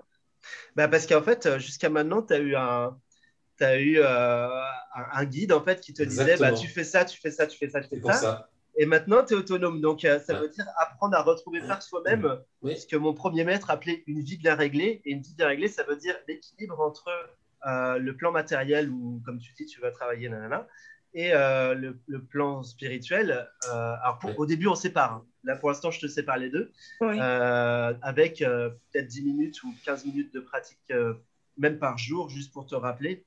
Et puis après, il y a un moment donné où ça fusionne. Donc après, il n'y a plus la question du temps ou de pas de temps, puisque tu vas pouvoir aller au travail et je sais pas, quel que soit ce que tu fais, tu vas juste pouvoir te dire je suis, je suis. Et ça te suffit. Tu n'as pas besoin de faire 100 000 pratiques, tu vas goûter le fait d'être directement, quel que soit ce que tu fais. Mais c'est vrai que tant que ça n'a pas fusionné entre le plan de la vie matérielle et le plan de tes pratiques, il faut trouver le juste équilibre. Il ne faut pas trop en faire, sinon tu vas être dégoûté. Et il faut trouver aussi la pratique qui, pour toi, suscite le plus de joie, le plus de paix ou le plus d'amour. C'est les 3 critères vraiment, que ça soit confortable. Les yogis que je connaissais disaient, n'hésitez pas moi je vous donne plein de choses, mais pratiquez à votre sauce. Et il faut que ça soit confortable pour vous. Exactement. Donc il faut que tu trouves une pratique qui, pour toi, est confortable, tant en termes de combien de temps tu le fais par jour, qu'en termes de qu'est-ce que c'est, quoi. Ça peut être plein de choses. Donc, contemplation, pareil, mantra, respiration, tout ce qui te permet de goûter le calme. Un peu de satsang, même un quart d'heure de satsang, peut-être tous les jours. Enfin, ça dépend, ça peut être plein de choses. C'est suivant l'élan. Hein. Tout ce qui t'inspire. Exactement. Ok, super, merci. Merci beaucoup. Avec joie. Et juste pour finir, il vaut mieux pratiquer un petit peu quotidiennement que 3 heures une fois par semaine. C'est plus bénéfique. Voilà. Merci. Merci à toi. Et merci aussi pour cette mise en garde de suivre des gens qui peuvent être dangereux et des faux maîtres. Après, on ne peut pas l'éviter. Hein. Si ça doit arriver, ça arrivera. Après, c'est important aussi de passer par là parce que justement, ça te permet de développer le discernement. Hein. Donc, du coup, ça en fait partie. Et eux-mêmes, là, tu parlais, Alain, de faux maîtres. C'est même pas une question de faux maîtres, c'est simplement la conscience qui met, à un moment donné, des personnages sur la route pour avoir cette compréhension de ce que nous sommes, de ce que nous ne sommes pas. Donc, en fait, c'est ça. Hein. Ça fait partie du jeu. Hein. Ça fait partie du jeu, mais parfois, il y a des dérives qui, quand même, il faut faire attention. Oui, ça, après, ça fait partie du jeu également. Mais... Oui, exactement. Tout fait partie du jeu. On a bien compris. Alors, il y a du monde. Qui va me dire combien il y a dans la valise à gagner? Je pose la question. Celui qui ouvrira son micro en premier entre Phil et Chloé. Alors, Phil ou Chloé, prenez la parole. Ah, c'est Phil qui a gagné. Chloé, tu passeras juste après. Ah oui, on récupérera Elsa aussi. suis très fort au jeu de la valise, je me suis entraîné. Ah, alors vas-y, donne-moi ton... Alors, 4 650 francs et 25 centimes. Oui, c'est gagné. Yes. Alors, bonjour tout le monde, bonjour Alain, bonjour Pierre, bonjour Gérald. Salut. Moi, je vous explique rapidement mon parcours et je vous pose ma question. Donc, moi, je suis arrivé sur cette planète. J'étais un petit peu perdu en tant qu'enfant et en tant qu'adolescent parce que je voyais autour de moi plein de choses qui se déroulaient un peu de façon étrange. Je trouvais l'être humain très bizarre dans sa façon de fonctionner, avec des comportements, entre guillemets, très violents. Et puis, j'ai voulu comprendre ce monde. Et puis, je me suis vraiment intéressé à comment fonctionnait ce monde. Et puis, j'ai entre guillemets, décodé le monde relatif. J'y ai passé des années. Je trouve finalement que du côté relatif, ce monde est très simple parce qu'il y a certaines lois comme la pesanteur, etc., qui ont déjà été posées, et même si elles sont pas complètes, elles fonctionnent bien, elles fonctionnent relativement bien, c'est le cas de le dire. Donc, finalement, pour créer un objet, ouvrir une porte, on sait comment il faut faire, c'est assez simple. Ouais. Heureusement que la pesanteur fonctionne à peu près toujours bien. Si la pesanteur ne bossait pas le dimanche, on serait embêté. Exactement. Donc, du coup, voilà, jusqu'à ce moment-là, je suis assez bien arrivé. Puis ensuite, j'ai voulu aller plus loin sur le chemin et je me suis rendu compte justement que, comme je l'ai entendu dans certains satsangs ou dans certaines conférences, qu'en fait, nos pensées, elles arrivent toutes seules et puis qu'on ne fait aucun choix. Donc, du coup, là, je me suis dit, ouais, c'est un petit peu remis presque 30 ans de travail par terre, en me disant, mais finalement, c'est là où je suis un petit peu perdu, parce que je me dis, quand je suis un satsang, comme maintenant, et puis que j'entends des réponses, je me dis, ces réponses-là, elles sont finalement aussi également relatives. Quand, par exemple, Pierre, tu dis, à un moment donné, j'ai changé de nom, j'ai pris le nom de Jésus pour le réciter, à quelque part, si je suis le raisonnement qui n'a pas de pensée, c'est que ça ne fait aucun choix, ça s'est fait de soi-même. Tout à fait, ouais, ça s'est fait par le cœur, c'est-à-dire il y a un élan d'amour qui a fait ça, en fait, ça a voulu reciter le nom de Jésus. Alors, je précise que je ne suis pas du tout d'une famille chrétienne, catholique ou quoi que ce soit. Moi, je n'avais aucune culture religieuse dans ma famille. Ça s'est fait totalement spontanément. D'accord, voilà. Comme tout le reste, d'ailleurs. mais justement, à ce moment-là, ce qui me perturbe un petit peu, c'est que je me dis, est-ce que c'est un élan du cœur ou est-ce que c'est pas un élan du cœur? De toute façon, même si c'est le mental qui fonctionne, quelque part, c'est la conscience. Il n'y a pas de mental, bien sûr. En réalité. Bien sûr. Il n'y a pas de mental et le mental, c'est aussi la conscience qui joue. Et puis, tout à fait. Je me crois être séparé, je me crois je crois avoir pris une fausse décision, mais de toute façon, il n'y a personne qui a pris de fausse décision. Exactement. C'est ça. Que je ne fais pas de choix. Oui. Donc, du coup, à quelque part, j'en suis un petit peu sur mon chemin. Je vois un canapé, je ne sais pas pourquoi. Vous m'entendez toujours? Ouais, non, c'est bon. On t'entend. Donc, en fait, sur mon chemin, je me dis un petit peu, il n'y a rien à faire, en fait. Je ne sais pas. Je sais même pas si j'ai vraiment une question, finalement. Parce que, non, il n'y en a pas. Il n'y a pas de question. Merci, Phil. Il y a simplement un petit peu le fait que je me rends compte qu'à certains moments, je suis, entre guillemets, plus conscient et moins conscient, et que je me fais quand même attraper par des colères ou par des peurs ou par des croyances ou par des habitudes de fonctionner qui sont encore là, et je me fais happer par ça. Et je le constate qu'après, et je me dis, c'est dommage, j'aimerais bien rester un peu plus présent. Mais finalement, comme j'ai aucun choix, de toute façon, il y a un peu rien à faire finalement. Effectivement, il n'y a pas de choix. Donc, il y a juste un élan du cœur, par exemple, à se connaître. Donc, toi, tu as utilisé cet élan du cœur. Enfin, cet élan du cœur s'est manifesté pour connaître le monde. Mais il y a un moment donné, quand on fait le tour, au niveau du plan relatif, l'élan du cœur a souvent envie de boucler la boucle. C'est-à-dire que on revient à sa propre origine, en général. À un moment donné, on revient à sa propre origine. Et là où c'est intéressant, c'est tu as employé le terme se faire attraper, être attrapé. Et en fait, tout est là. Tout est là parce que les pensées avant la réalisation du soi et après la réalisation du soi, il y aura toujours l'émergence de pensée. Sauf que c'est comme je disais tout à l'heure, la différence, c'est comment c'est appréhendé. C'est ça. C'est-à-dire que quand il n'y a pas réalisation, tu penses que les pensées, ce sont tes pensées. Et donc, c'est toi qui les crées, elles sont tiennes et elles te définissent. C'est-à-dire, si tu penses un truc, je ne sais pas, horrible, tu es une personne horrible parce que tu crois être la pensée qui apparaît. Alors qu'en réalité, ce n'est pas du tout ça. Une pensée apparaît uniquement par des états conditionnés. C'est-à-dire que, je ne sais pas si tu as… Des fois, on me dit j'ai la pensée, je juge tout le temps les autres. Mais si tu te poses la question autour de toi quand tu étais petit, est-ce qu'il y avait des gens qui jugeaient les autres? Tu vas te rendre compte que, eh ben ouais, en fait, tes parents, ils jugeaient tout le temps les autres. Peut-être tu n'as fait que calquer un fonctionnement. Le mental fonctionne comme ça, en fait. Et tu n'es pas propriétaire de tout ça. Tout ça, ce sont juste des mécaniques propres au mental. Le mental, c'est comme un ordinateur, il fonctionne d'une certaine façon. Et tu n'es pas du tout responsable de ça. La chose qui se passe, c'est que, pour reprendre ton terme, moins tu vas être présent, plus tu vas être collé aux pensées, plus tu vas les attraper, plus tu vas les faire tiennes et croire que tu les pensées, plus tu vas être conscient d'être ou de l'être, comment dire, c'est ça, plus tu vas être conscient, plus tu vas être présent, plus tu vas voir clairement ce mécanisme et moins tu vas te faire attraper.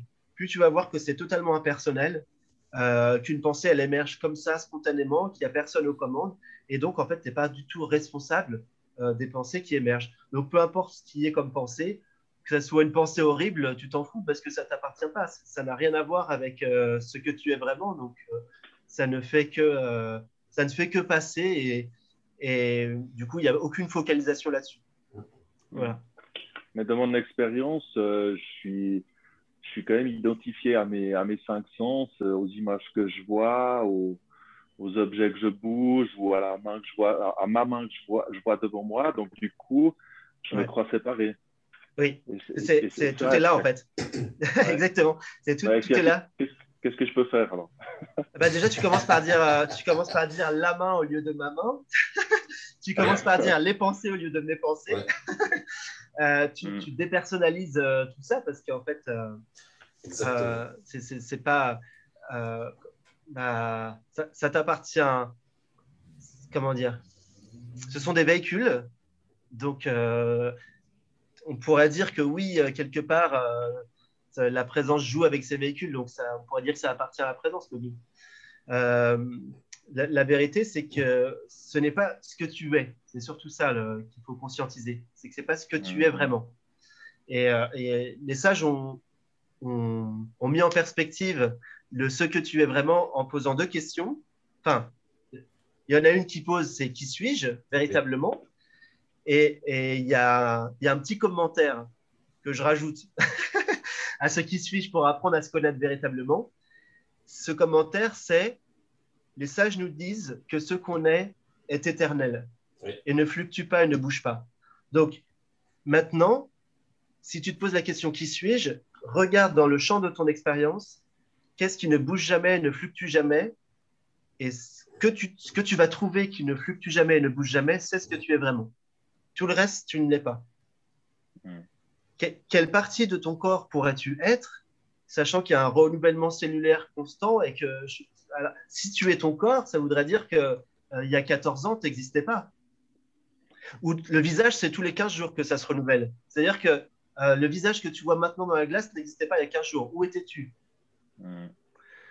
C'est tout ce qui est lié au plan physique n'est que tout ce que tu perçois là en ce moment est en train de se dissoudre.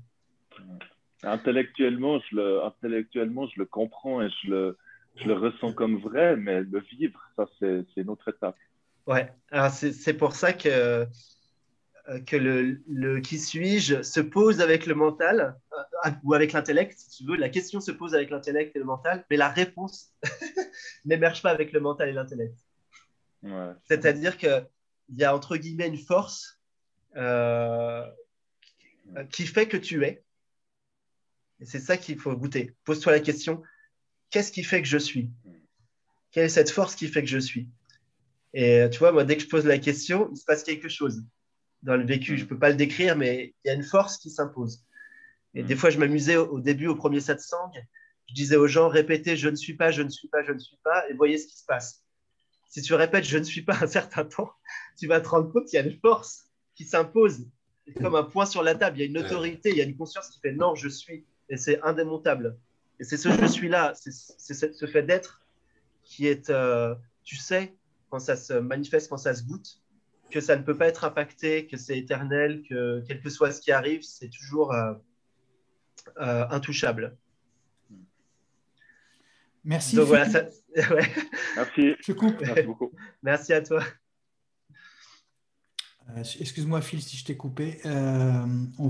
Chloé, tu voulais poser une question et Elsa, tu nous diras si tu as eu ta réponse ou si tu veux relancer si ton micro marche déjà. Mais Chloé d'abord, vas-y.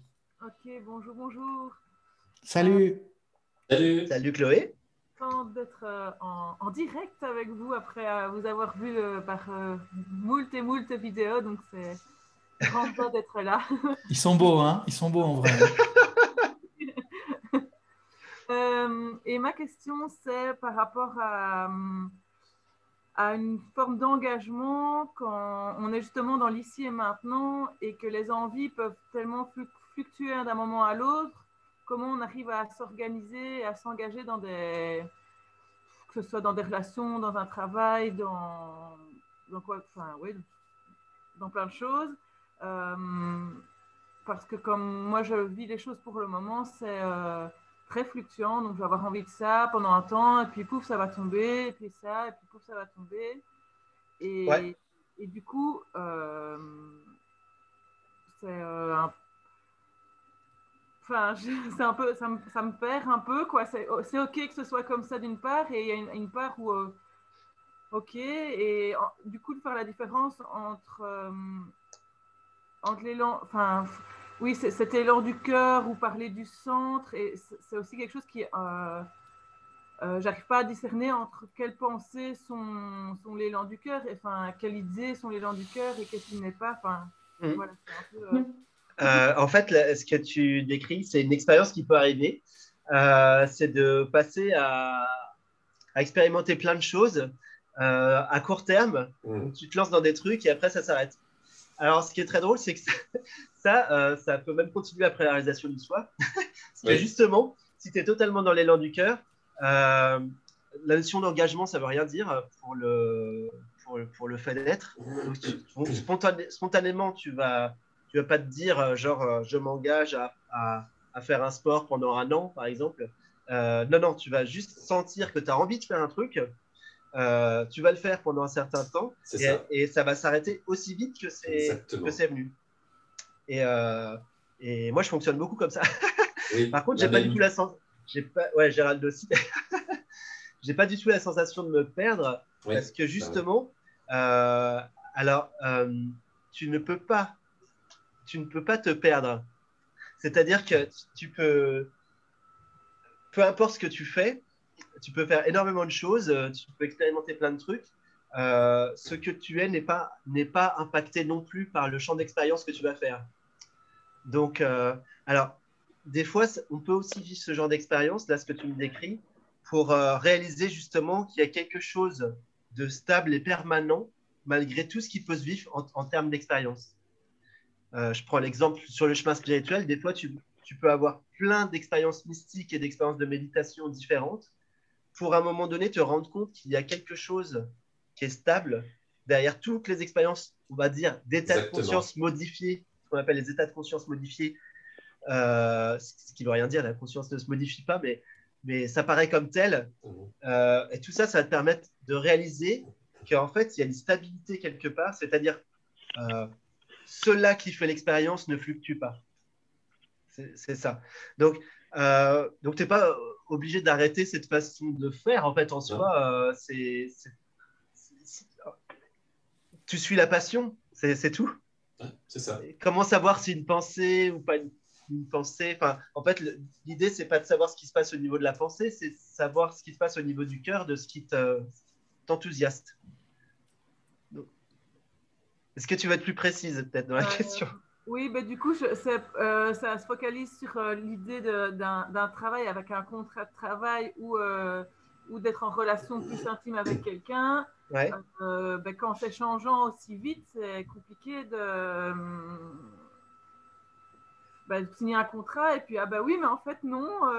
D'accord. Parce qu'en fait, il y a certainement des peurs. Il y a des peurs qui bloquent. Il y a des peurs derrière, non? Oui, ce qui sort de ces jours-ci, c'est m'engager. J'ai peur d'être obligée de faire des choses que je veux pas, que je veux plus, que je veux pas faire, quoi. D'accord. Donc là, c'est l'imaginaire qui prend le dessus, c'est le mental qui prend le dessus. Et alors, ça peut arriver. C'est-à-dire que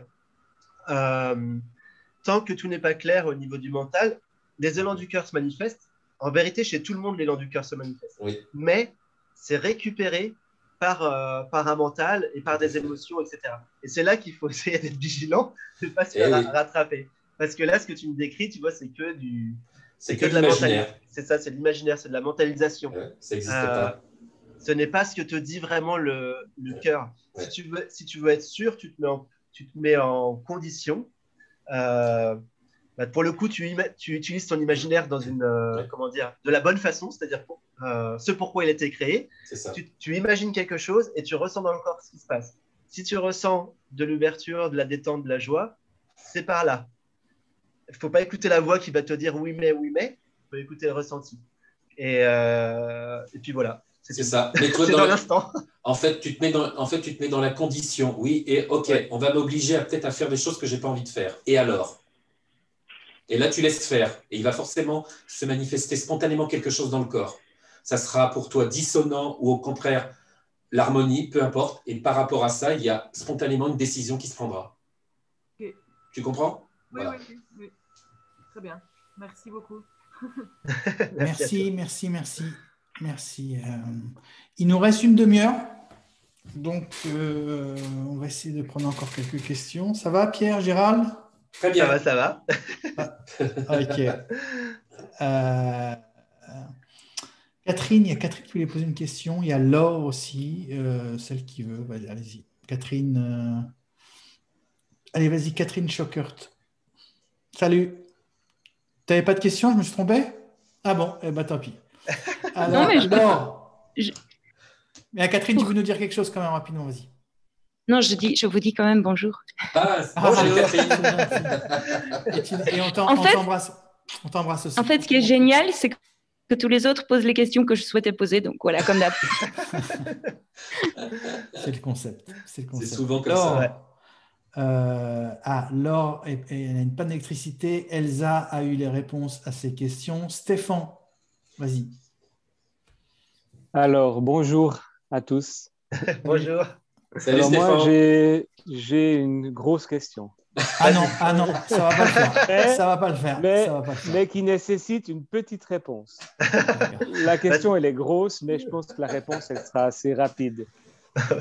On va voir ce qu'on peut faire. Ouais. Donc, moi, j'ai découvert il y a 2 jours, encore une fois, que j'ai écrit, parce qu'il fallait que je me souvienne pour pouvoir dire exactement précisément ma question. C'est que la souffrance provient souvent suite à une pensée et au sentiment qu'elle déclenche. Donc, il y a une pensée qui arrive, il y a un sentiment qui vient, et si je m'y accroche, ça crée de la souffrance. Si je la laisse passer, eh ben, c'est tout bon, on peut continuer à vivre en paix. Et moi, j'ai vécu il y a 3 ans une expérience très, très difficile au point de vue personnel, des problèmes de santé qui m'ont mis en arrêt de travail et du matin au soir, je me sentais mal. Et ça, c'est resté en mémoire. Ouais. Ensuite, j'ai dû prendre des médicaments pour aider à surmonter, voilà, une sorte de béquille pour m'aider à remonter tout ça. Il y a, en fait, juste pour expliquer, je suis suisse. Et en Suisse, on a une devise qui dit qu'il faut faire les choses comme il faut. Et derrière, il y a un énorme jugement. C'est-à-dire qu'on peut faire les choses comme il faut ou pas comme il faut. Et moi, j'ai toujours envie d'être parfait, d'être un bon père, d'être un bon mari, d'être un bon collaborateur, d'un bon Suisse, exactement. Et j'ai toujours cette pression de faire les choses justes. Et le fait de ne pas être capable d'accepter les pensées négatives, de les accueillir et d'accueillir la souffrance qui va avec, me crée un sentiment de culpabilité. Je me dis, mais je ne suis pas capable d'accepter. Je crée un personnage qui n'est pas capable d'accepter. Et puis, cette création-là me fait penser qu'il y a un diable ou il y a quelque chose de maléfique là-dedans, parce que la conscience, si elle est capable de se créer cette telle souffrance, qu'est-ce qu'elle fait? Pourquoi elle crée ça? Si elle est amour, si elle est bienveillante, si elle est... Et ça, je sais au fond de moi que je suis ça. Oui. Et je me dis, mais pourquoi je me fais autant de mal? Pourquoi je me fais autant souffrir? Pourquoi je me fais croire que je ne suis pas capable d'accepter les pensées? Et il y a 2 jours en arrière, les pensées sont revenues, les mêmes mal-être qu'il y a 2 ans et demi sont revenus. Je pense que c'était par rapport à cette conférence d'aujourd'hui pour me faire comprendre quelque chose. Il n'y a pas de hasard, c'est revenu très très fort et je culpabilisais, mais je me dis, mais pourquoi je me fais autant de mal? Et la conscience est-elle mauvaise? Est-ce qu'il y a quelque chose de maléfique là-dedans de voir se créer autant de mal alors qu'on est amour et qu'on devrait vivre joyeux? Moi, j'aimerais pouvoir me lever le matin en disant, mais la vie est belle et j'embrasse tout ce qui est. Et cette souffrance vient toujours me dire, non, non, non, mais tu te souviens, il y a 2 ans, non, non, ça ne se passe pas comme ça. Tu vas souffrir et tu peux pas être heureux, tu peux pas être joyeux. À chaque fois que je veux faire une activité qui me met dans la joie, et j'en fais, je fais de la musique, j'ai même écrit un livre qui est ressorti de ces 2 ans de souffrance, et ça, c'est un cadeau pour moi d'avoir pu écrire quelque chose là-dessus.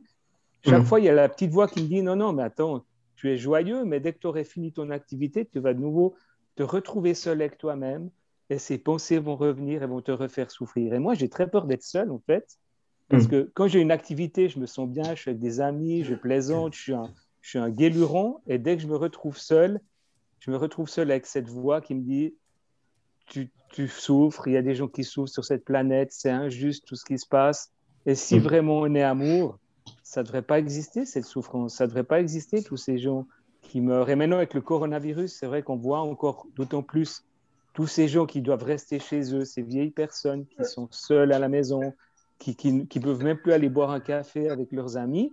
Il y a beaucoup de tristesse, et moi, je la ressens, en fait, cette tristesse. Et je me dis, mais si on est amour, pourquoi on fait ce jeu-là? Pourquoi? Et ben pour en sortir, c'est ça. Voilà. C'était la grosse question. Ouais. La réponse. Et la réponse parfaite. Non, en fait, oui. Donc c'est pour en sortir, mais alors déjà dans ton analyse, il y a quelque chose qui est pas juste. Non, je rigole. Mais c'est le fait que tu dises que c'est la pensée qui amorce la souffrance. En fait, c'est pas vraiment ça. Ce qui fait qu'il y a souffrance, c'est le degré d'identification. C'est comment tu t'identifies à ce qui émerge. C'est ça qui fait la souffrance. Et donc là, en fait... Mais qui s'identifie, en fait? Il y a des... qui s'identifie? Justement, c'est ce que tu crois être. Bah oui, justement, il n'y a personne. Oui, il n'y a personne. En fait, tu crées de toutes pièces un personnage souffrant. Exactement. C'est comme ça que ça se passe. En se racontant des histoires. Des histoires, Et comment je fais pour alors arrêter ça? Alors, déjà, il y a un truc aussi que tu as dit, j'ai pas voulu t'arrêter, mais tout à l'heure, tu as dit, alors je ne sais plus exactement les mots que tu as employés, mais tu as dit quelque chose du style je ne suis pas une personne parfaite puisque je n'arrive pas à accueillir tout ça, là, ces pensées, ces émotions, etc. Donc, je culpabilise de ne pas être une personne parfaite. Mais ça s'accueille aussi. Exactement. En fait, le fait de ne pas réussir à accueillir, c'est ça qu'il faut accueillir. Ce n'est pas un il faut, mais c'est qu'à partir du moment où ça émerge, c'est que c'est perçu par la conscience, c'est que c'est conscientisé automatiquement, et donc c'est accueilli. Je vais prendre une image très simple. L'image de ce corps-ci, l'image de Pierre, tu l'aperçois avec les yeux, la conscience la voit, automatiquement, cette image est accueillie. De fait. De fait. Tu n'as pas à faire un effort pour accueillir l'image de Pierre. Non. Ça se fait tout seul. Et en fait, c'est exactement la même chose pour tout, sauf que ce qu'on appelle l'ego, le petit personnage va créer des forces d'attraction et de répulsion. Les yogis appellent ça like and dislike. Ça j'aime pas. Et donc, tu es capable d'aimer à peu près l'image de Pierre, mais par contre, la pensée qui te dit blablabla, je suis pas bien, nanana, ça, tu n'es pas capable de l'aimer. en fait, tu crois que tu n'es pas capable de l'aimer. C'est l'ego qui te fait croire que il faut rejeter cette pensée pour être heureux. Oui. Et là, c'est là où il y a un grand paradoxe, c'est que moi, je te dis, c'est en accueillant la pensée qui te dit « je ne suis pas parfait », nanana, c'est en accueillant tout ça, en embrassant tout ça, que tu vas pouvoir accéder à la joie d'être. Exactement. Parce qu'en fait… Mais si je ne l'accueille pas, c'est parce que ça fait mal. Si je ne l'accueille pas, c'est parce que c'est tellement douloureux à l'intérieur. Exactement.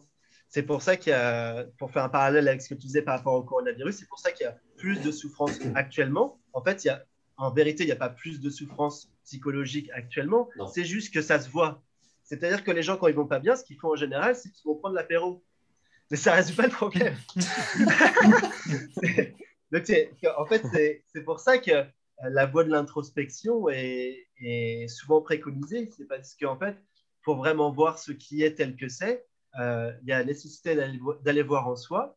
Et effectivement, c'est douloureux à la mesure de, à la mesure de l'intensité de ton calme intérieur. C'est-à-dire que si le calme n'est pas goûté de manière habituelle, ça va être assez difficile, effectivement, pour toi de laisser s'accueillir les choses, parce que tu vas avoir l'impression d'être englouti par tes émotions, par tes pensées, voilà, par tout ça. Alors que si tu as une certaine habitude à goûter le calme régulièrement, donc soit dit en passant, ce n'est pas quand tu es en période de crise et que c'est le tourbillon intérieur qu'il faut goûter le calme, c'est quand ça va bien. On pratique quand tout va bien. Par exemple, le matin, des fois, les gens, ils ont moins de pensées en général. Tu es moins dans l'émotionnel le matin parce que tu n'as pas eu le temps de te raconter toutes tes histoires. Ça dépend des gens, mais en général, c'est comme ça. Et dès le matin, c'est pour ça que les yogis disent, dès le matin, tu te lèves, tu prends une douche, tu médites. Tu commences par ça, goûter le calme dès le début. Et plus tu vas avoir une profondeur dans le calme, plus pour toi, ça va être facile de goûter ce calme, plus tu vas pouvoir être stable là, plus ça va être facile de laisser passer les nuages, on pourrait dire, les nuages du mental. Ouais. Alors, je fais ça 1 heure tous les matins. Ouais. Mais paradoxalement, c'est le matin où c'est le plus difficile, parce que c'est le matin où le mental se réveille. Oui, bah oui. Il a commencé à balancer ses pensées. Alors, j'essaye d'être dans ce calme, mais c'est très difficile parce que c'est perturbant. Plus après la journée va, plus j'arrive à rester dans ce calme, à respirer le calme.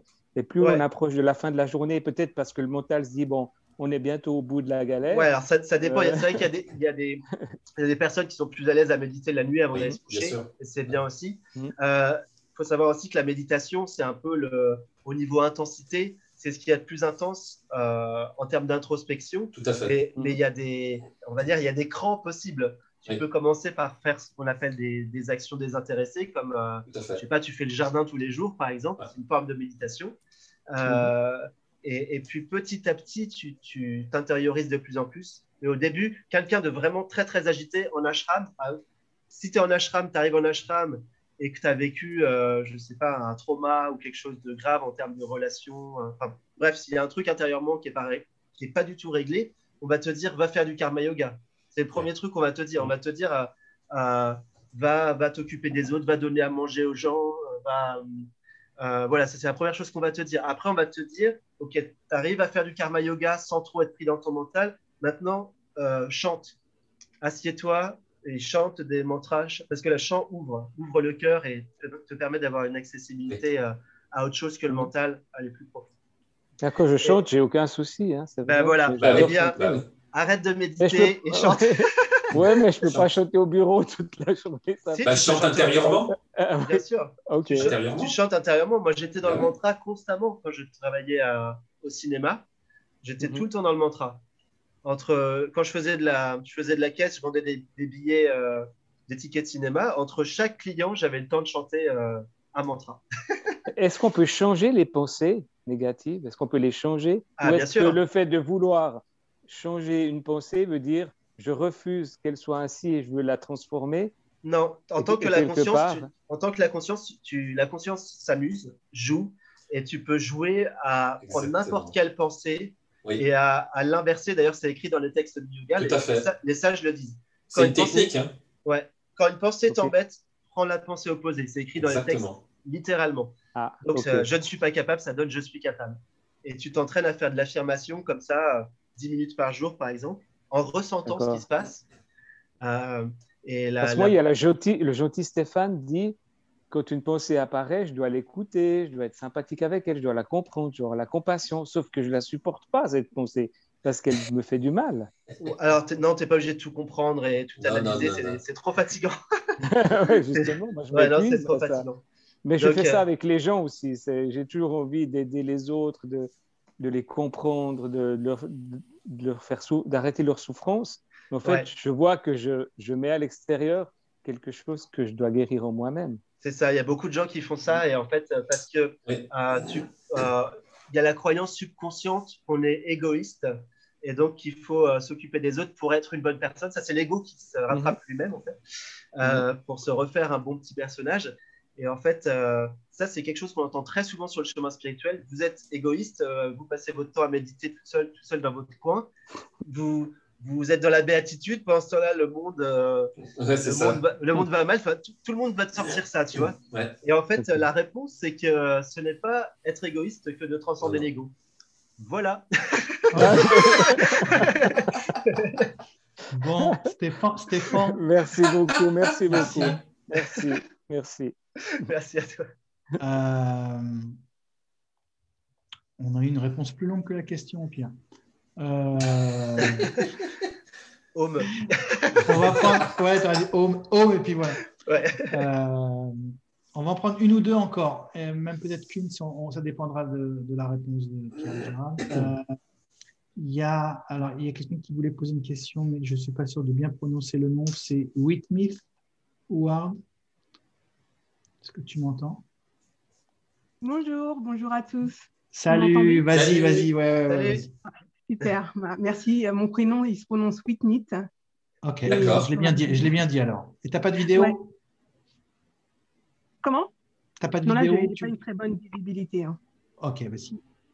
Donc, je voulais rebondir sur la question précédente par rapport au fait de sauter d'une chose à l'autre. J'avais tendance à faire ça, de vouloir créer une société, puis 2 mois après, d'annuler ma demande, de vouloir peindre, de vouloir devenir une grande sportive, de vouloir faire de la du contorsionniste, je ne sais pas trop, et d'acheter plein de matériel pour tout, de vouloir créer une société de bougies et d'acheter 10 kilos de cire et finalement abandonner au bout de quelques mois. Mais c'est assez fatigant en fait de passer comme ça d'une chose à l'autre et ça coûte pas mal d'argent, ça prend du temps. Et puis au final, il me reste plein de matériel pour peindre, faire des bougies. Et maintenant, là, je suis plus dans une phase où j'ai plus envie de rien faire et j'ai l'impression d'aller nulle part du coup. Comme je ne fais plus grand-chose, je ne fais plus de sport. Enfin, voilà. C'est marrant parce que quand un occidental me dit « j'ai plus envie de rien faire », quand un Français me dit « j'ai plus envie de rien faire », il y a toujours une sorte de tristesse, genre c'est grave de ne plus faire d'action dans le monde. Et si tu dis ça à un yogi, il va te regarder avec le sourire, il va faire « mais c'est génial, c'est ça !» C'est ça, c'est en fait, arrête de faire tout le temps. C'est pas dans le faire. C'est pas dans le faire que ça se passe. La solution, toutes les problématiques humaines ne se résolvent pas dans le faire. C'est pas là que ça se passe.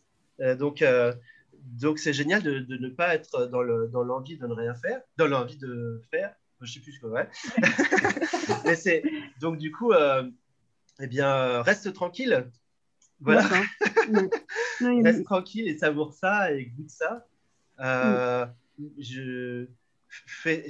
Fais-en le moins possible pour l'instant, goûte ce que ça fait. Et en fait, il y a une grande profondeur là-dedans, il y a une grande profondeur dans le fait de justement de ne rien faire, et même j'irais même dans le fait de ne rien avoir, parce que moi j'ai traversé cette expérience et je connais beaucoup de yogis qui sont passés par là. Bon, je te dis pas de tout vendre et de te balader nu sur les routes, mais j'en ai rencontré en Inde et en fait, il y a comment dire, tout cela permet, quand tu diminues le faire et l'avoir, automatiquement, l'être se révèle davantage. Tu n'as pas le choix, en fait. T'es forcément...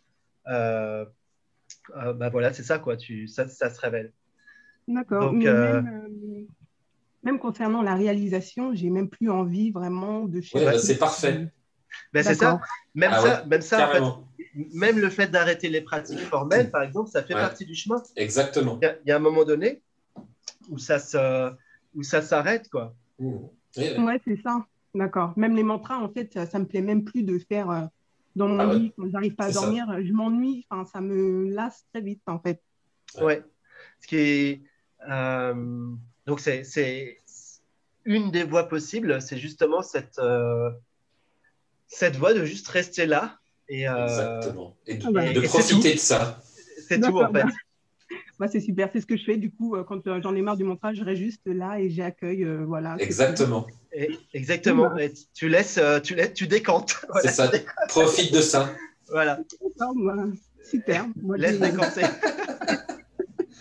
J'ai laissé faire alors. Merci à vous tous. Et voilà. Merci à toi. Salut. Merci Withmeet. Merci. Merci. On va prendre une dernière question, puis après on se fera peut-être un petit moment de respiration, si vous voulez bien. Je remonte sur les questions. Qui c'est que j'ai loupé?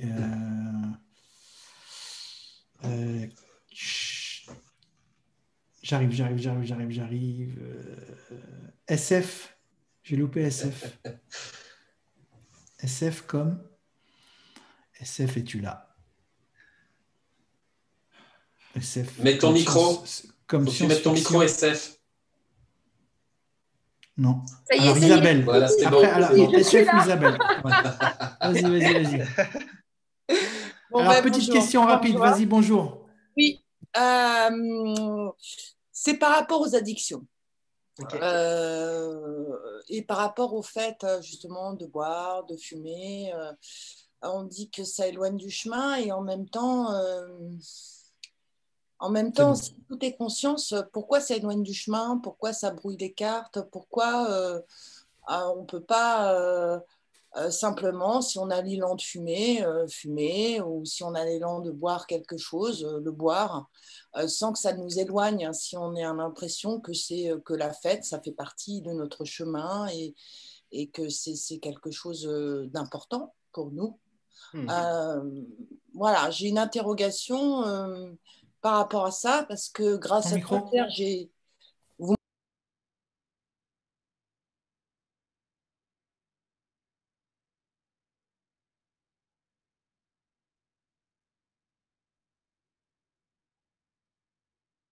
méditation à Paris avec toi. Je regardais la fenêtre et j'avais envie de sauter. Oui. Et puis mon corps est allé vers, on m'avait parlé des satsang, mon corps est allé vers l'ordi, j'ai appuyé, tu as dit quelque chose, juste être, et j'ai essayé, et j'ai basculé. Et toute ma tristesse et mon désespoir s'est transformé en joie. Ça a duré 1 mois et demi, ce qui est, avec une stabilité et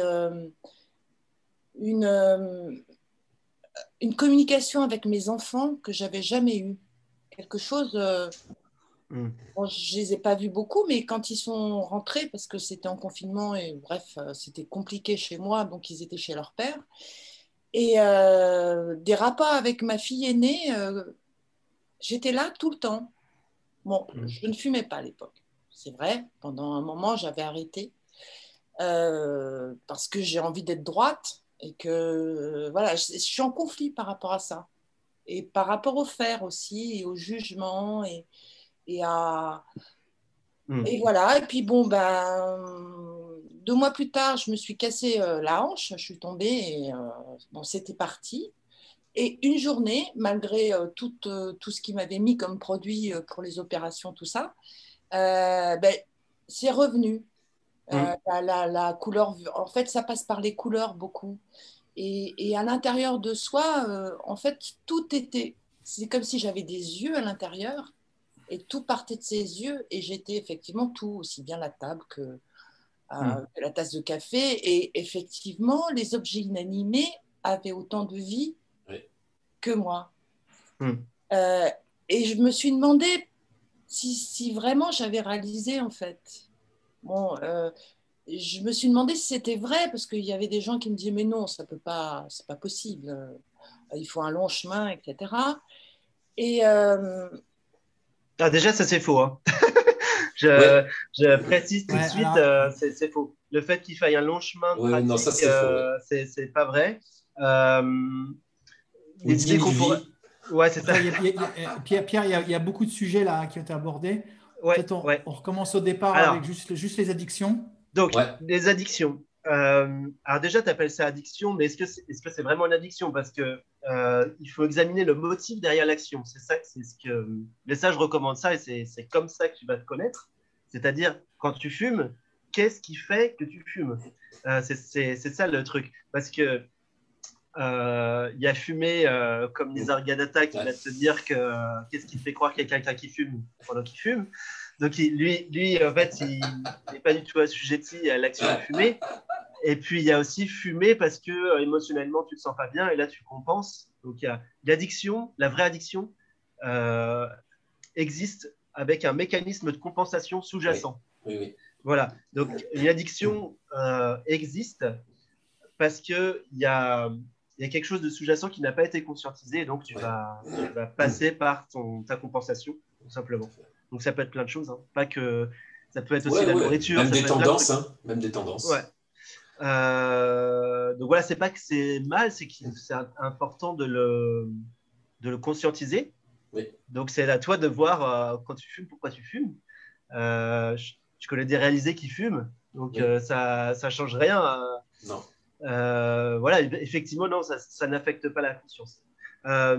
Pour l'alcool, les yogis sont un peu plus difficiles. Autant la fumette, j'ai vu pas mal de yogis et de sadhus, ça y va fort et ça les gêne pas depuis des millénaires, tu vois. Par contre, l'alcool, en fait, ce qu'on te dit souvent, c'est que à forte dose, ça va créer des dommages irréversibles dans le cerveau qui ont une altération sur ton discernement et qui font que, comme le discernement est nécessaire pour élever le soi, ça peut être un obstacle. Après, tout est possible dans l'absolu, mais ça peut être un obstacle pour réaliser dans cette vie. Donc, c'est pour ça que les yogis sont anti-alcool. Mais ils ne parlent pas que du cerveau, ils parlent aussi des différents corps, les yogis. Ils disent que ça crée en fait un déboîtement et qu'après, ça peut s'imprimer en fait au niveau de la prochaine réincarnation ou je ne sais quoi et créer des tendances, des samskaras. Donc, ils sont assez difficiles là-dessus. C'est vrai qu'ils le sont moins pour la fumette. Voilà. Mais l'alcool, de toute façon, c'est pas un problème pour moi. De temps en temps, j'ai envie de boire une bière ou un verre de vin, mais ça Ok. Ouais, ça va, tant que c'est raisonnable, il n'y a pas de souci. Exactement. Mais, du coup, voilà, en fait, ça dépend de ton motif.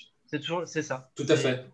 Alors, les gens qui sont vraiment addicts, ce que je leur recommande de faire, c'est au moment où l'addiction arrive, quelle que soit l'addiction, hein, c'est souvent la nourriture, hein, je le dis, nourriture ou sexualité pour résumer. Au moment où ça arrive, tu te poses, tu ne te dis pas que tu ne vas pas résoudre cette addiction, il n'y a pas de problème, ça pourrait être résolu plus tard, voilà. Mais tu vas prendre un temps, tu vas temporiser et tu vas juste accueillir ce qui se passe au moment où il y a cette addiction qui vient. Donc, regarde ce qui se passe émotionnellement. Et très souvent, il peut y avoir une tristesse ou une angoisse, il y a quelque chose qui est caché émotionnellement derrière cette addiction. Et rien que le fait de temporiser comme ça, je connaissais quelqu'un qui était très addict pendant des années, je lui ai dit de faire ça, et en très peu de temps, elle a complètement résolu cette addiction. Donc, même des drogues fortes, si tu prends le temps de conscientiser, à un moment donné, tu ne vas plus avoir besoin de passer à l'addiction. Le calme va prendre le dessus sur l'émotion et tu n'auras plus besoin de compenser. Voilà. Merci. Voilà. Merci SF. Voilà, c'est tout. Les amis, il est 3h25, il nous reste 5 minutes. Pierre, il ne faut pas que je dépasse, sinon Camille va m'engueuler. Est-ce que tu veux qu'on prenne une autre question, Pierre-Gérald, vous voulez qu'on prenne une autre question ou tu veux nous faire une petite respiration méditative là, de 5 minutes? On fait un vote à main levée. Non, je sais pas, Alain, qu'est-ce que tu veux, Alain? Moi, je veux rien. C'est toi qui vois les questions. Alain ne veut rien. Il y a encore 10 questions alors. Donc, de toute façon, on peut les réserver pour tout à l'heure. Oui, mais il n'y a pas tout le monde qui sera là. Est-ce qu'il y en a qui ne seront pas… Allez, je vais prendre une question de quelqu'un qui ne sera pas là ce soir. Voilà, exactement. Allez, je laisse ouvrir le micro à quelqu'un qui ne sera pas là ce soir et qui veut poser une question. Et on me dit oui, il médite. Eh bien, ça sera pour plus tard. Voilà. Celui qui n'est pas là, celui qui n'est pas là ce soir et qui veut poser une question, il ouvre son micro et il intervient. Et une question rapide parce qu'on a 5 minutes. Bon, bah, ça va être la médite, je crois.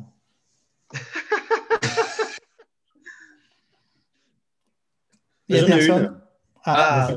Marek. Bonjour. Salut Marek. Salut à vous. Il y a un truc que je trouve finalement assez un peu stressant, un peu flippant, c'est qu'on entend souvent des gens raconter qu'ils ont presque, pas raté le réveil, mais passé à côté, ils ont une expérience d'éveil et puis hop, c'est parti, ça leur a échappé. Et ça, en fait, on le voit presque dans énormément d'expériences, de témoignages. Je trouve ça assez angoissant, moi, personnellement. Est-ce que c'est une obligation? C'est si difficile que ça ou... Non. En fait, quand il y a des expériences comme ça de va-et-vient, il y a déjà eu réalisation, mais ce n'est pas établi parce que la personne se reprend temporairement à croire dans ce que lui raconte le mental. Par exemple, ça pourrait être la pensée si je fume des clopes, je suis paralysé, par exemple. Je reprends le truc d'avant. Et c'est totalement illusoire, c'est totalement faux, puisque pour le fait d'être, ce que je dis souvent, c'est que le faire et l'être ne se mélangent pas. Quand il y a réalisation, quel que soit ce que tu peux faire, finalement, ça n'impacte pas au fait d'être. Tu es toujours la même ou le même, quel que soit ce que tu fais, ça ne change rien. Mais sauf que, comme tu es depuis des années, des vies, tu es identifié à ce qu'on appelle l'agissant, c'est-à-dire que tu crois être l'agissant, c'est-à-dire que le protagoniste du film, le personnage principal du film, voilà. C'est ça. Tu crois être le personnage principal du film, du coup, tu vas te réidentifier et tu vas calquer ce que tu penses de l'éveil de ce que tu es en train de faire en termes d'action. Et tu vas dire, bah non, je ne peux pas être éveillé, je lis des bandes dessinées. Un éveillé, ça ne lit pas des bandes dessinées. Un éveillé, ça ne regarde pas des dessins animés. Si vous saviez. Eh bien, si. Un éveillé, ça adore regarder des dessins animés. Exactement. Non, mais en fait, on a plein d'idées qui sont totalement fausses, quoi. Ouais. Qui sont totalement fausses, et c'est ça qui calque pas avec... C'est comme ça qu'on se fait récupérer, voilà. C'est comme ça qu'on se fait récupérer, parce qu'on a des idées sur l'éveil, alors que l'éveil ou la réalisation ne se situe pas sur le plan des idées.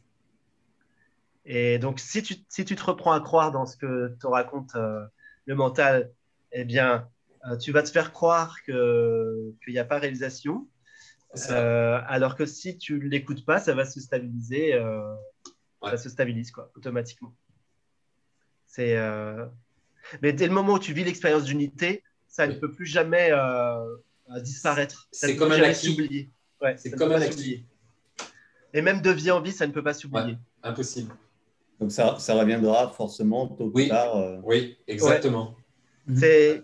Pour rigoler, je dis souvent que tu vois, le sport, c'est un peu ingrat. Genre, quand tu fais de la muscu, tu bosses comme un fou pendant un mois et puis en 2 semaines, tu as tout perdu, ou une semaine. Et bien, la conscience, c'est pas du tout comme ça. La conscience, quand tu réalises quelque chose, c'est toujours là quelque part. Ouais, exactement. Même s'il y a la croyance que c'est plus là, c'est là. Tout à fait. Ok, bon, ça me rassure. Merci. Merci à toi. Ça rassure qui? C'est ce qu'on appelle ça rassure qui? La personne. C'est ce qu'on appelle, c'est ce que Didier il s'appelle ça les échantillons gratuits qu'on a, ou les glimpses, les perceptions. Ouais, les Indiens disent ça, les lueurs. Ouais, c'est exactement ça, on appelle ça des lueurs. Ouais. Des lueurs, voilà. Merci à tous. Merci à tous. Merci à tous d'avoir été là. Alors, il y en a beaucoup d'entre vous qui seront là à 18h30. Et puis, pour ceux qui sont juste là pour ce midi, c'était un plaisir de vous avoir. Et puis, on continuera une autre fois. À maintenant. Certain. Maintenant, vous avez tous, encore une fois, vous avez tous reçu le lien du Zoom pour ce soir. S'il y a un problème, vous m'écrivez. Et puis, voilà, on se retrouve dans quelques heures. Et puis, tous les autres, je vous embrasse tous très fort. Merci Pierre, merci Gérald. On se retrouve tout à l'heure. À maintenant. Salut. Salut.